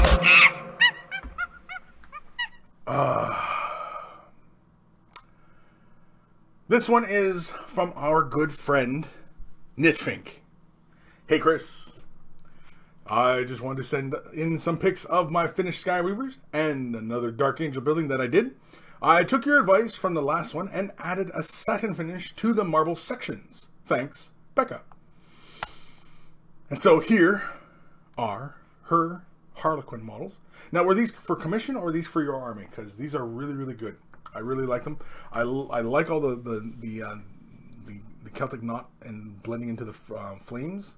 I like that little motif on the front of the bikes. I like the color scheme. I like the magenta and the dark teal with the really harsh white of the mask. Makes it all really stand out. Little spots of yellow here and there, you know, on the shoulder pads and the flames, of course. I think it's really fantastic. I think they're really, really good. The freehanding alone. Is it freehanded? It's freehanded, right? Is it freehanded? Yeah, it's got to be freehanded. It's got to be. Has to. Is it freehanded, Knitfink? It's got to be, right? Or am I full of beans? But very, very good. Nice and clean. Look at the gemstones. Those are nice. Ever since the technicals came out, I've been getting really lazy doing my gemstones. And so, yeah. It's refreshing when somebody actually paints the gemstones. But I've been getting really lazy because of the technical. Because it just looks so really cool. Yeah, this looks really good. I like the colors. Me likey. Nice tight diamond pattern. Really good. I don't know who actually holds a halberd like that, but it's not for me to say.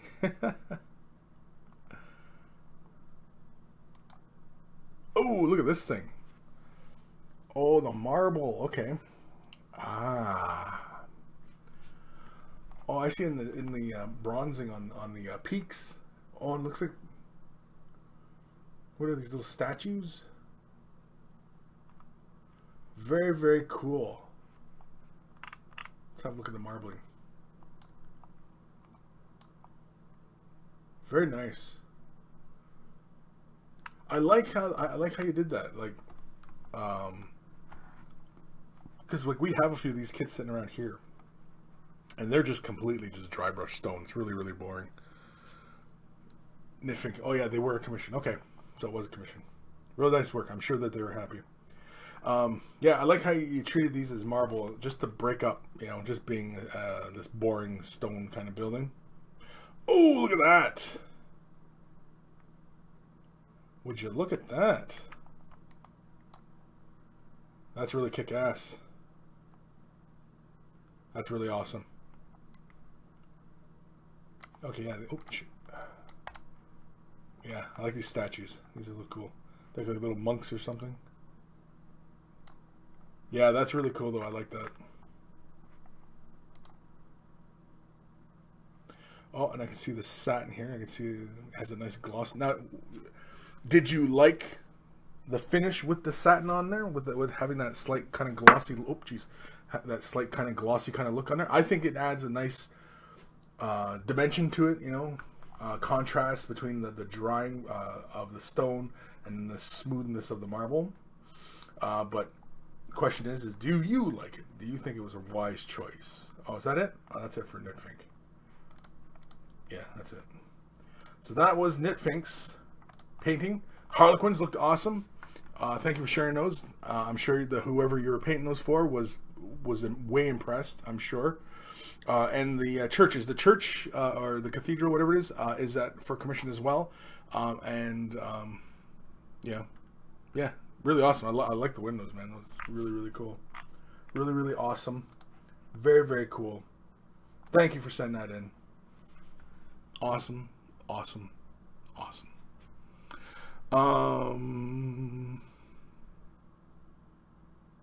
Ghost Star Look says he's available on the 23rd in White Dwarf. No date for pre-order. Okay. Congo, I've become lazy and just use scenic bases or GW texture paint for my bases. I think in the past year, only one mini has something that isn't just a stuffed rock or a singular rock. Yeah. Andy Ritchie says Marble is available in store on the 26th, coming sometime next year to the web store. No date confirmed yet. Okay. Yeah. Where else am I? Where am I? Okay. So that was that one. Okay, Nitfink, here we go. I think the satin makes it show up better as different textures. Yeah, I agree. I like it. I like, because oftentimes when you see like that kind of really like the veiny kind of marble, it often is done up with a high polish. You know, you'll see some old, like, you know, even like you see some banks and stuff like that, and they have that really high polish on the marble and everything like that. And I think, you know, doing the columns like that in the marble, I think was very cool. I think that was a good idea. Awesome stuff. Thanks for sending that in. And feel free to send more of your work in, because those Harlequins, yeah, those were awesome. And I'm sure your customer was very happy with those, because I know I'd be. Hopefully you charged an appropriate amount for that, because if all those bikes were free-handed and all the diamond pattern, that's a lot of work. Hopefully you didn't undersell yourself. Let's do another email. This one is from our buddy Ben Ellis. From concept to reality, more to follow on the build. Regards, Ben. And so here he has, and if anybody remembers from the last show, Ben had sent in pictures of his, he's doing a wolf head for a Warlord Titan. And so here is the parts for the Warlord Titan. Now, is this going to be one-off, or are you possibly casting this and, you know, making duplicates? Is that something that you're doing, or what? Or you don't know yet? But here's what the end result is supposed to look like. So it's going to be a big wolf head for a Warlord Titan. And that's his effort. So let's go back. So he's got the masters. It looks like the masters are all done. They look pretty darn good. Pretty highly detailed. I assume the printer did pretty good on that undercut stuff, because that's the eyes, I think, right? Because here's the ears, right? Here's the neck joint. That's the face. Or wait. Or is that the eyes? No, that's the nose. Wait. Yeah, that's the nose. The eyes are back here. Yeah. Yeah, the eyes are on this piece here. Either way. Very cool. Looking forward to more updates on that one as they come. Again, like I said, Ben, are you going to cast that up, or are you just going to take those prints and prime it and slap it onto your model? I mean, because I've seen a few kits with that wolf head. I suppose it'd probably just be cheaper to order the head 3D printed, right? Because did you order that, or do you have a 3D printer and you just made it yourself and just printed it yourself? Kind of a one-man show kind of thing, as it were. Ben, the head is a one-off, though Awaken Realm, as far as I know, but they own the design concept ideas, so it's up to them. Ah, okay. I didn't know it wasn't yours. It's theirs. Gotcha. Okay, so that's entirely up to them what they're gonna do. They're probably gonna cast it then. Because if they're going through the trouble to do one project with it, and then somebody's going to see that project, it's going to go on their website, and people are going to go lose their minds over it, and so everybody else with Warlord Titans is going to want that as well. So yeah, I can see them doing multiples of it. I'm sure. Because it's going to look, I'm sure it's going to look awesome when it's done. Especially, you know, if they customize up the shoulder pads and, you know, stuff like that, and, you know, get little wolfy dangly bits, and, you know, I don't know. All right, let's do an email. This is from... Who's this from? This is from Eric. Eric! Hi, Chris. Long-time viewer, first-time email sender. This, of course, he just sent this just like an hour ago. This is my mind. Anyway, my best work so far. This is my mind. This is in my mind. Anyway, my best work so far. I have been painting for many years, but haven't done much highlights, dry brush, and such. Mainly because when I'm done base and layers colors, I'm both fed up with the model and afraid to ruin it with new tactics. But of course, I'd like to develop my painting. Any tips, Master Monkey? Much love from Norway. Norway. And so here are his efforts. I like it. It's nice and clean. It looks like you're doing a bit of highlighting there on the green, it looks like. I think, like, I'm noticing like these little nobules and stuff on the model. I don't know if that's paint or if that's from the miniature cleaning. If it's from your cleaning, then you might need to make sure that you knock those mold lines way off. If it's from the paint, definitely should be working from a palette and controlling the thickness of your paint. But I mean, you will be ready. Oh, you'll be ready to move on when you are ready. You'll know when you're ready to move on. Is when you start to get bored of your current abilities. I think continuing to master cleaning and priming and laying a nice smooth base coat down, definitely should be forefront on your mind. But I'm seeing some highlights here. This looks good. I think one of the trickier parts of highlighting is knowing where to highlight. And of course, that just comes with time. Yeah, a little bit. Oh, I see. Yeah, it's a little bit of dry brushing. Yeah, I mean, like the feathers on the hair and everything like that. I mean, that's fine.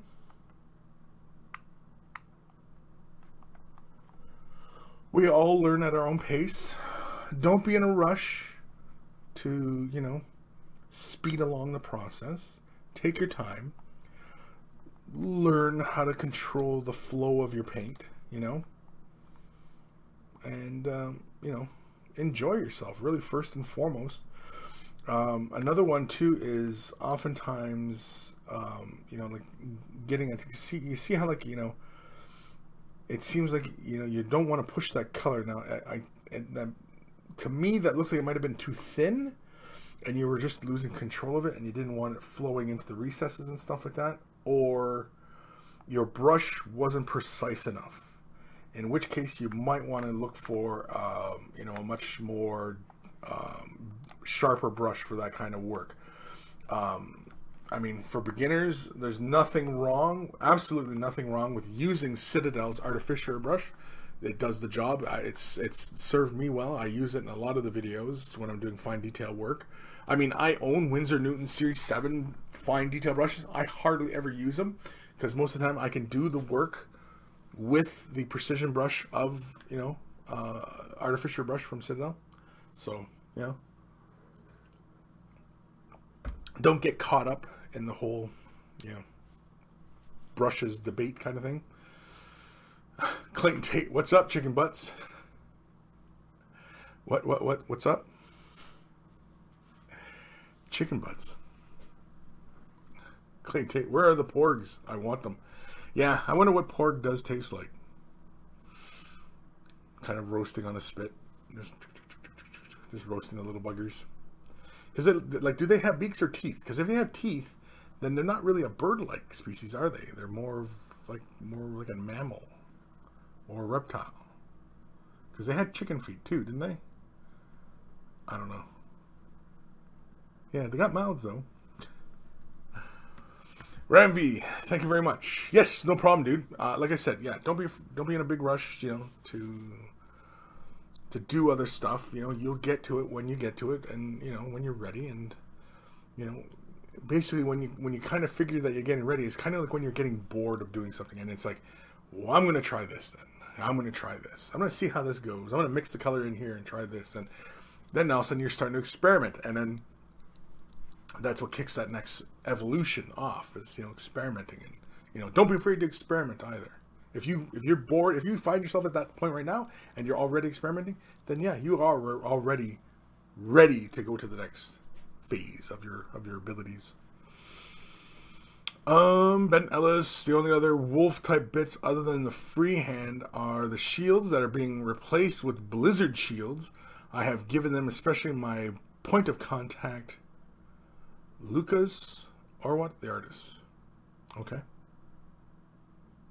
Lucas or what? Is it Lucas or what? Or insulting the guy's last name, right? or her, I don't know. Clayton Tate, ooh, how they would be tasty. Yes, they would be tasty, wouldn't they? I think so. I think they taste pretty good because they're on the island, right? And there's all that fish all over the place, right? They got to be eating tons of fish. And, you know, seabirds, they can be tasty. Clayton Tate, they would be sauteed and grilled with a sprinkle of sage. Honestly, if they have teeth, they'd be very bird-like dinosaur. Yeah, so would they be reptile more than bird? Like, you know, what are they? What are porgs? Other than imaginary. Congo, how you use brushes, I'm not afraid to destroy. I should up my brush care game, but I forget sometimes and lick my brushes, trying to break that habit. Purple paint, my favorite color. Tastes like purple. Tastes like purple. Clayton T. Kris, it's not done yet, and I will show when it is, but I'm working on a huge tank I showed you 2 years ago for a tournament in Feb. Very cool. A tank you showed me 2 years ago. Ben Ellis, last name, then first name. So it's or what Lucas? That's how you say it. Or what Lucas? Anyway. How much wood could a woodchuck chuck if a woodchuck could chuck wood? How much? Exactly. I think 2 cords. 2 cords of wood. Ben, sorry. LOL.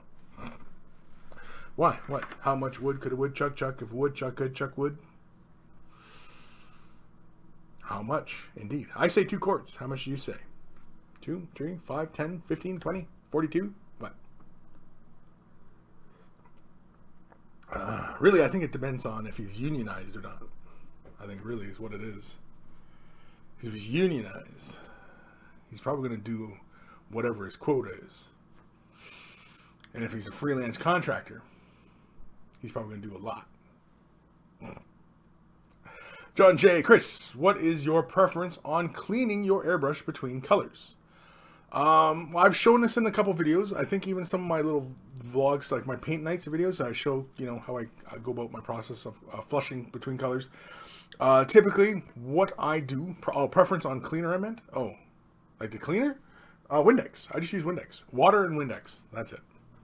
Another one I've been wanting to try that I haven't gotten around to yet, and I don't know why, is windshield washer fluid. That one I've seen being used a lot by a lot of artists, and I've been meaning to try it. I have not tried it yet, but yeah, I've been thinking about that one. Windshield washer fluid. But yeah, no, normally I just use Windex. Just normal glass cleaner. Normally I flush most of the paint out with water, and if I'm not being too picky, then I'll just quickly flush it, and then I'll put another color in, and not really worry about the color mixture, especially if I'm going up a scale, like in the same color, and I'm just adding highlights and stuff, then I'll just add the color, and I won't really worry about the paint until the final clean. But otherwise, if I'm switching between colors, like say I was spray painting black, and then I went to white, then yeah, I would thoroughly flush the brush. Normally I flush it with water, then give it a quick wipe, spritz it with just a quick little spritz of Windex, spray it through, give it another wipe, rinse it one more time with water, and then it's usually pretty good. But normally when I am rinsing my brush, wait, oh geez, almost tripped there. Normally whatever I'm doing, I'm using my little, whoop, geez, there's still water in that. Shit, what did that hit? Did that hit my mic? I think I might have hit my mic. Anyway, whoop, a little bubble. Bubble. Oh, there it goes. Oh, it's all on my keyboard. Anyway. Yeah, I use this. I drop water, put it in the thing, and then what I do is I'll leave this inside the well, and then I'll work this back and forth so it flushes the water back and forth, and it agitates inside the cup. And yeah, that's often what I do. Often what I do. Ramvi, I use a synthetic brush. I'm loving it because the point stays sharp after you use the surface. Okay, cool. Ben Ellis, you could try absinthe, but don't forget to thin it, and then you'll get 2 thin winter coats. Whoa. I would rather drink the absinthe and chase the green fairy. I mean, drink responsibly. No, I totally chased the fairy. John J, good idea. Yeah, with the flushy, yeah. Now that little pipette I use, that's rubber ended, and that's a glass tube. I use glass because it's easy to clean and it'll last me longer rather than the plastic ones. I used to use the plastic ones, and those the part that you squeeze always ends up breaking really fast. And so I was whatever, you know, try it. Now normally they should be fairly cheap price, but they're not. Whereas the glass ones were just like $1 more, and it's going to last me a lot longer. And I can clean that with Windex, and you know what I mean, like just whenever it gets really kind of contaminated looking. So yeah.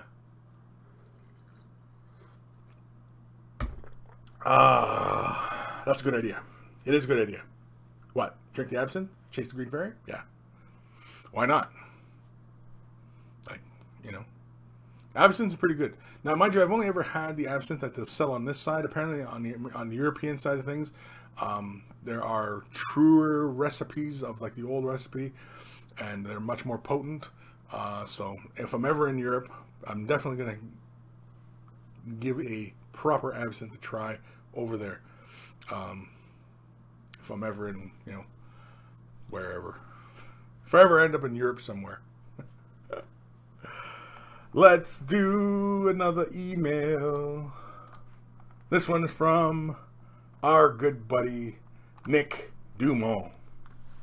Got this from Reaper Bones. Wanted to give the old jade look quick and dirty. Wanted to give it an old jade look quick and dirty. Quick and dirty. There's a joke there somewhere. Anyway. Very cool. I like it. It's very interesting. How big is it? Oh, it looks pretty big. Yeah. Did we just get the one picture of it? Oh, we just got one picture of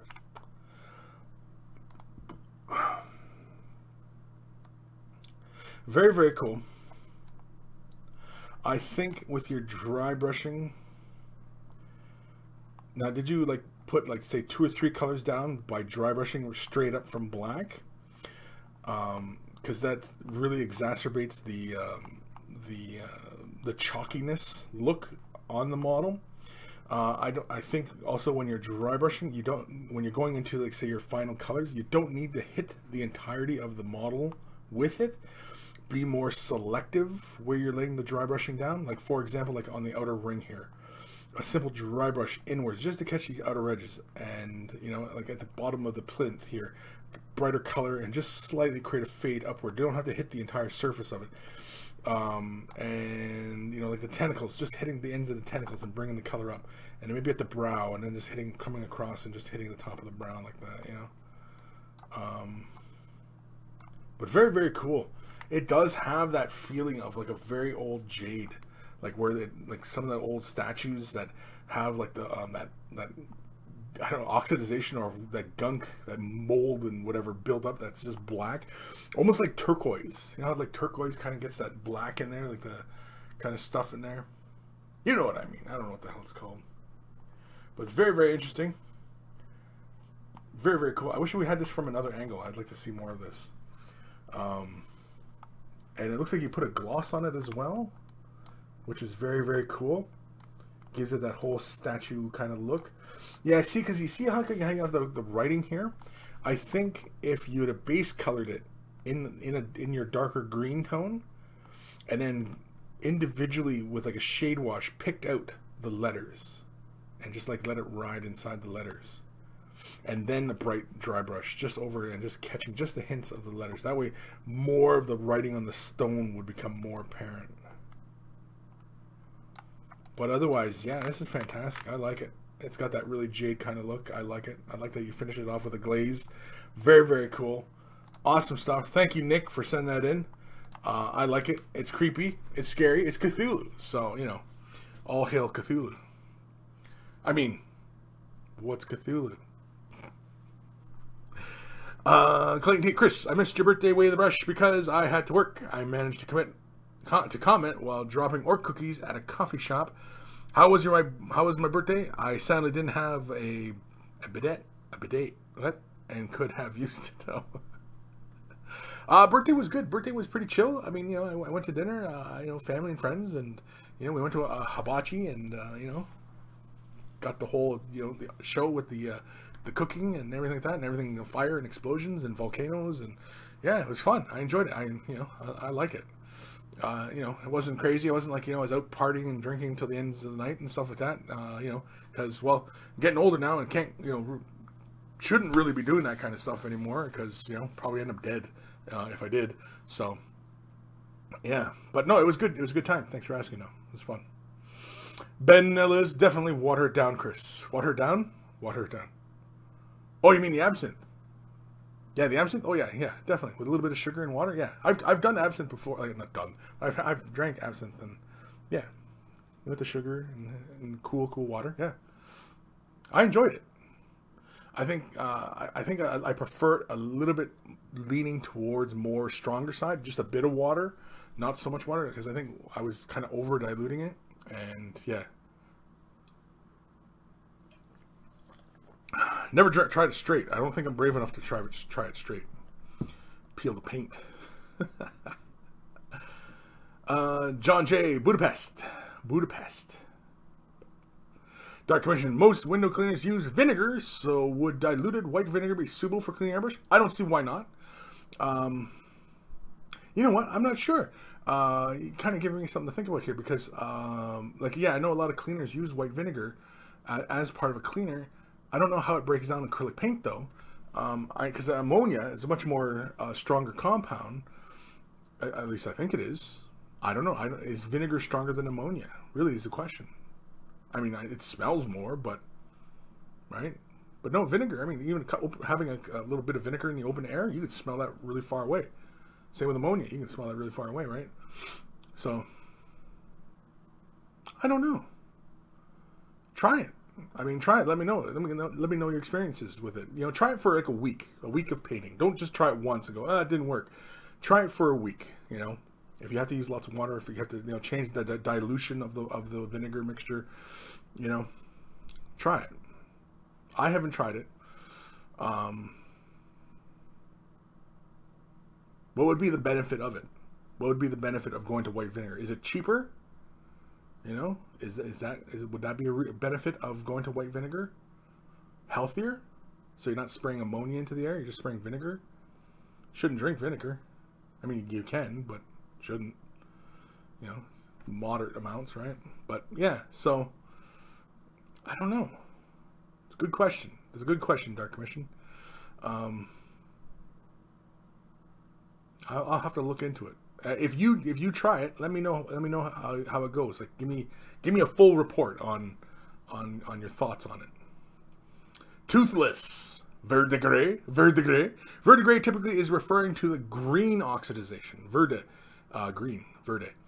And that's usually typically that you find on bronze, copper, you know, stuff like that. Well, because bronze is a copper alloy, but yeah, it's typically with those. Toothless. Ammonia is bad for your lungs, so make sure you wear a mask. Always. When you're airbrushing, you should always have some sort of protection on. You should always have protection. Always. Alright, where are we here? Yeah, I don't know what that would call. Yeah, so but go back to toothless. Verdigris. Yeah, verdigris is typically referring to that greening. Oxidization is typically what that is, like rust. You know, rust is oxidization on metal. Rust is orange, right? So metal, orange, right? On jade, you know, can you see the old jade statues? They have that mold, and that I assume it's oxidization. I have no idea what it is actually. I'm not a jade expert, you know. So yeah. Kemenize. Kris looks like he's about to join the Bloods. About to join? What are you talking about? About to join? A boot? What do you mean a boot to join? I don't know. Are the Bloods accepting new members? I don't know. It wasn't on their forum or the newsletter. On their mailer. Mad Cow Crazy. I wear a condom when airbrushing. I'm safe, right? Yeah, you are safe. As long as you're not stipping your pee-pee into your airbrush, I guess. Kemenize. Isn't that called patina? Yes, patina. That's the word. Patina. Yeah, verdigris is in the category of patina, but verdigris is typically referring to the greening, whereas patina is the aging, the oxidization, the aging.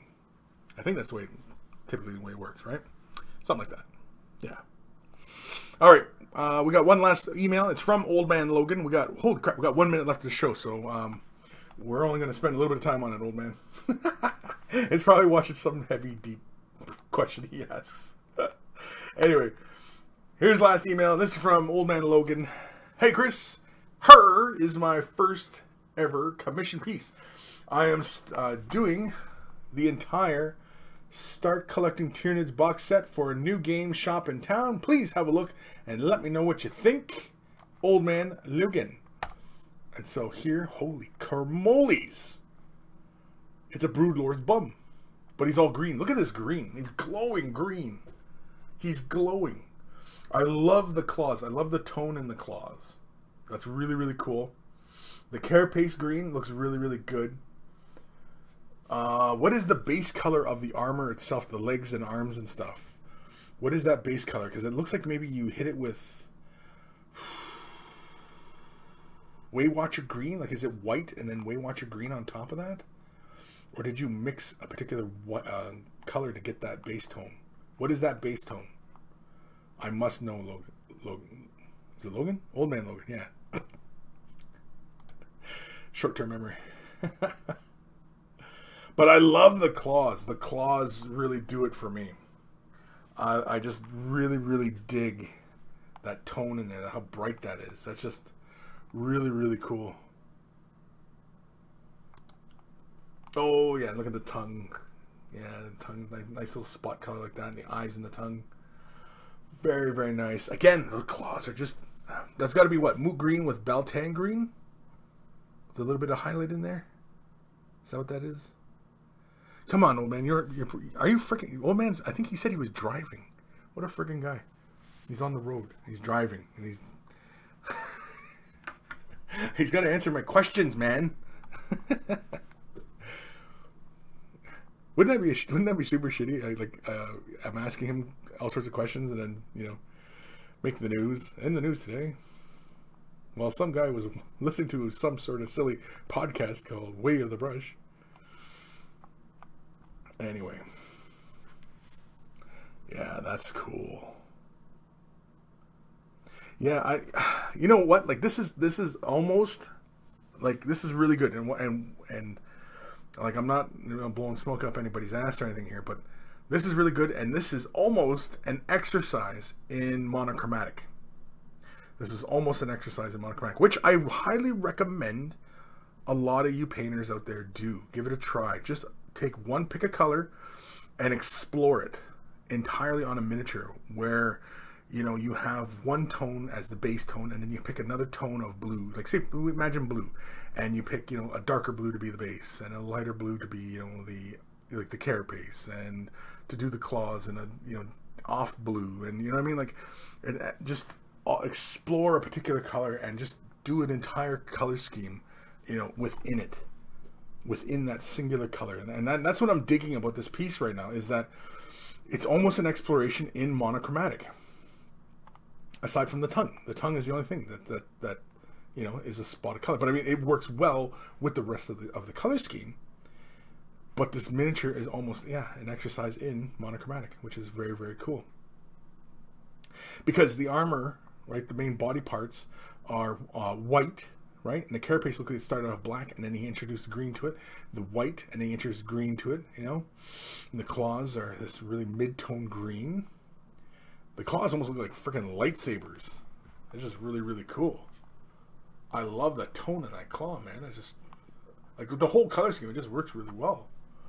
And so you're gonna do a whole box like this. This is fantastic. I hope you're charging. Oh yeah, I think we talked about this. We were talking about his pricing and stuff. And he's doing more friend price, but that's old man Logan does some fantastic work. Awesome stuff. Thank you for sharing that with us. I'm sure we'll talk more about this later, but yeah, that's some really nice work there. I think that's really fun. And I definitely would recommend everybody out there to try, just pick a scrap model or a spare model that you have, and pick a color and explore it from black to white with that color in between, and even changing over from warmer to cooler. Just give it a try. Just explore a color within, like, all the range within a color, and just stay within that. Don't go all the way to black. Just, take it down with blacks and bring it up with whites, and whichever color, if you want to go darker or cooler or warmer, you know what I mean? And so, yeah, awesome stuff. Thank you for sending that in, Logan. That was freaking fantastic. I loved it. Awesome work. The whole army, if you do a whole army like that, I hope that's not just a test piece and the rest of the pieces aren't going to have that same dedication. I hope you can keep that same amount of dedication that you did to that piece throughout the entire army. I hope you can do that. And yeah, and I think you charge friend prices for that. And for that level, I mean, yeah, I don't know. That's a tough one, I know. But anyway, thank you everybody who sends in the emails. Of course, we're done for the moment. Oh no, I got one more, but that's okay, Ben. We'll cover that one next week, I think. Yeah, that one can sit a week, right? Are we doing a show next week? Actually, is a better question. Let me check my calendar here. But yeah, I want to thank everybody who sent in emails and such. 23rd is the next one, right? Yeah. Oh yeah. I think I'll be doing a 23rd episode. So yeah, there will be a Way of the Brush next episode. Next week. Maybe. Most likely. Unless of course I'm full of Christmas cheer. Of course I'm taking the holidays off, so yeah, I'm gonna be full of Christmas cheer then, definitely. Anyway.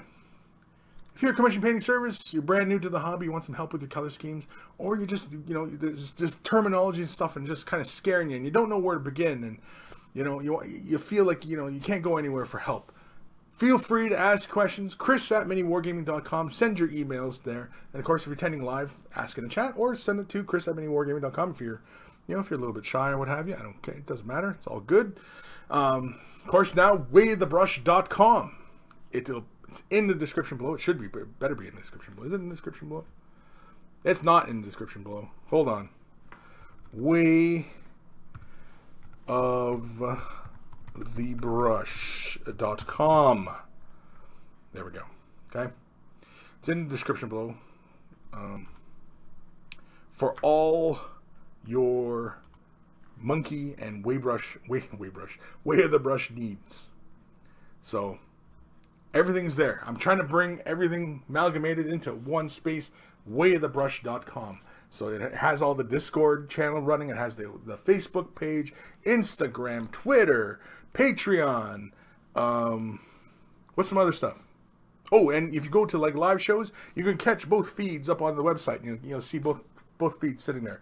Actually, I haven't tried it on my website yet, but yeah. So it's all there. Oh, yes. And the other important thing is the Monkey Shrine.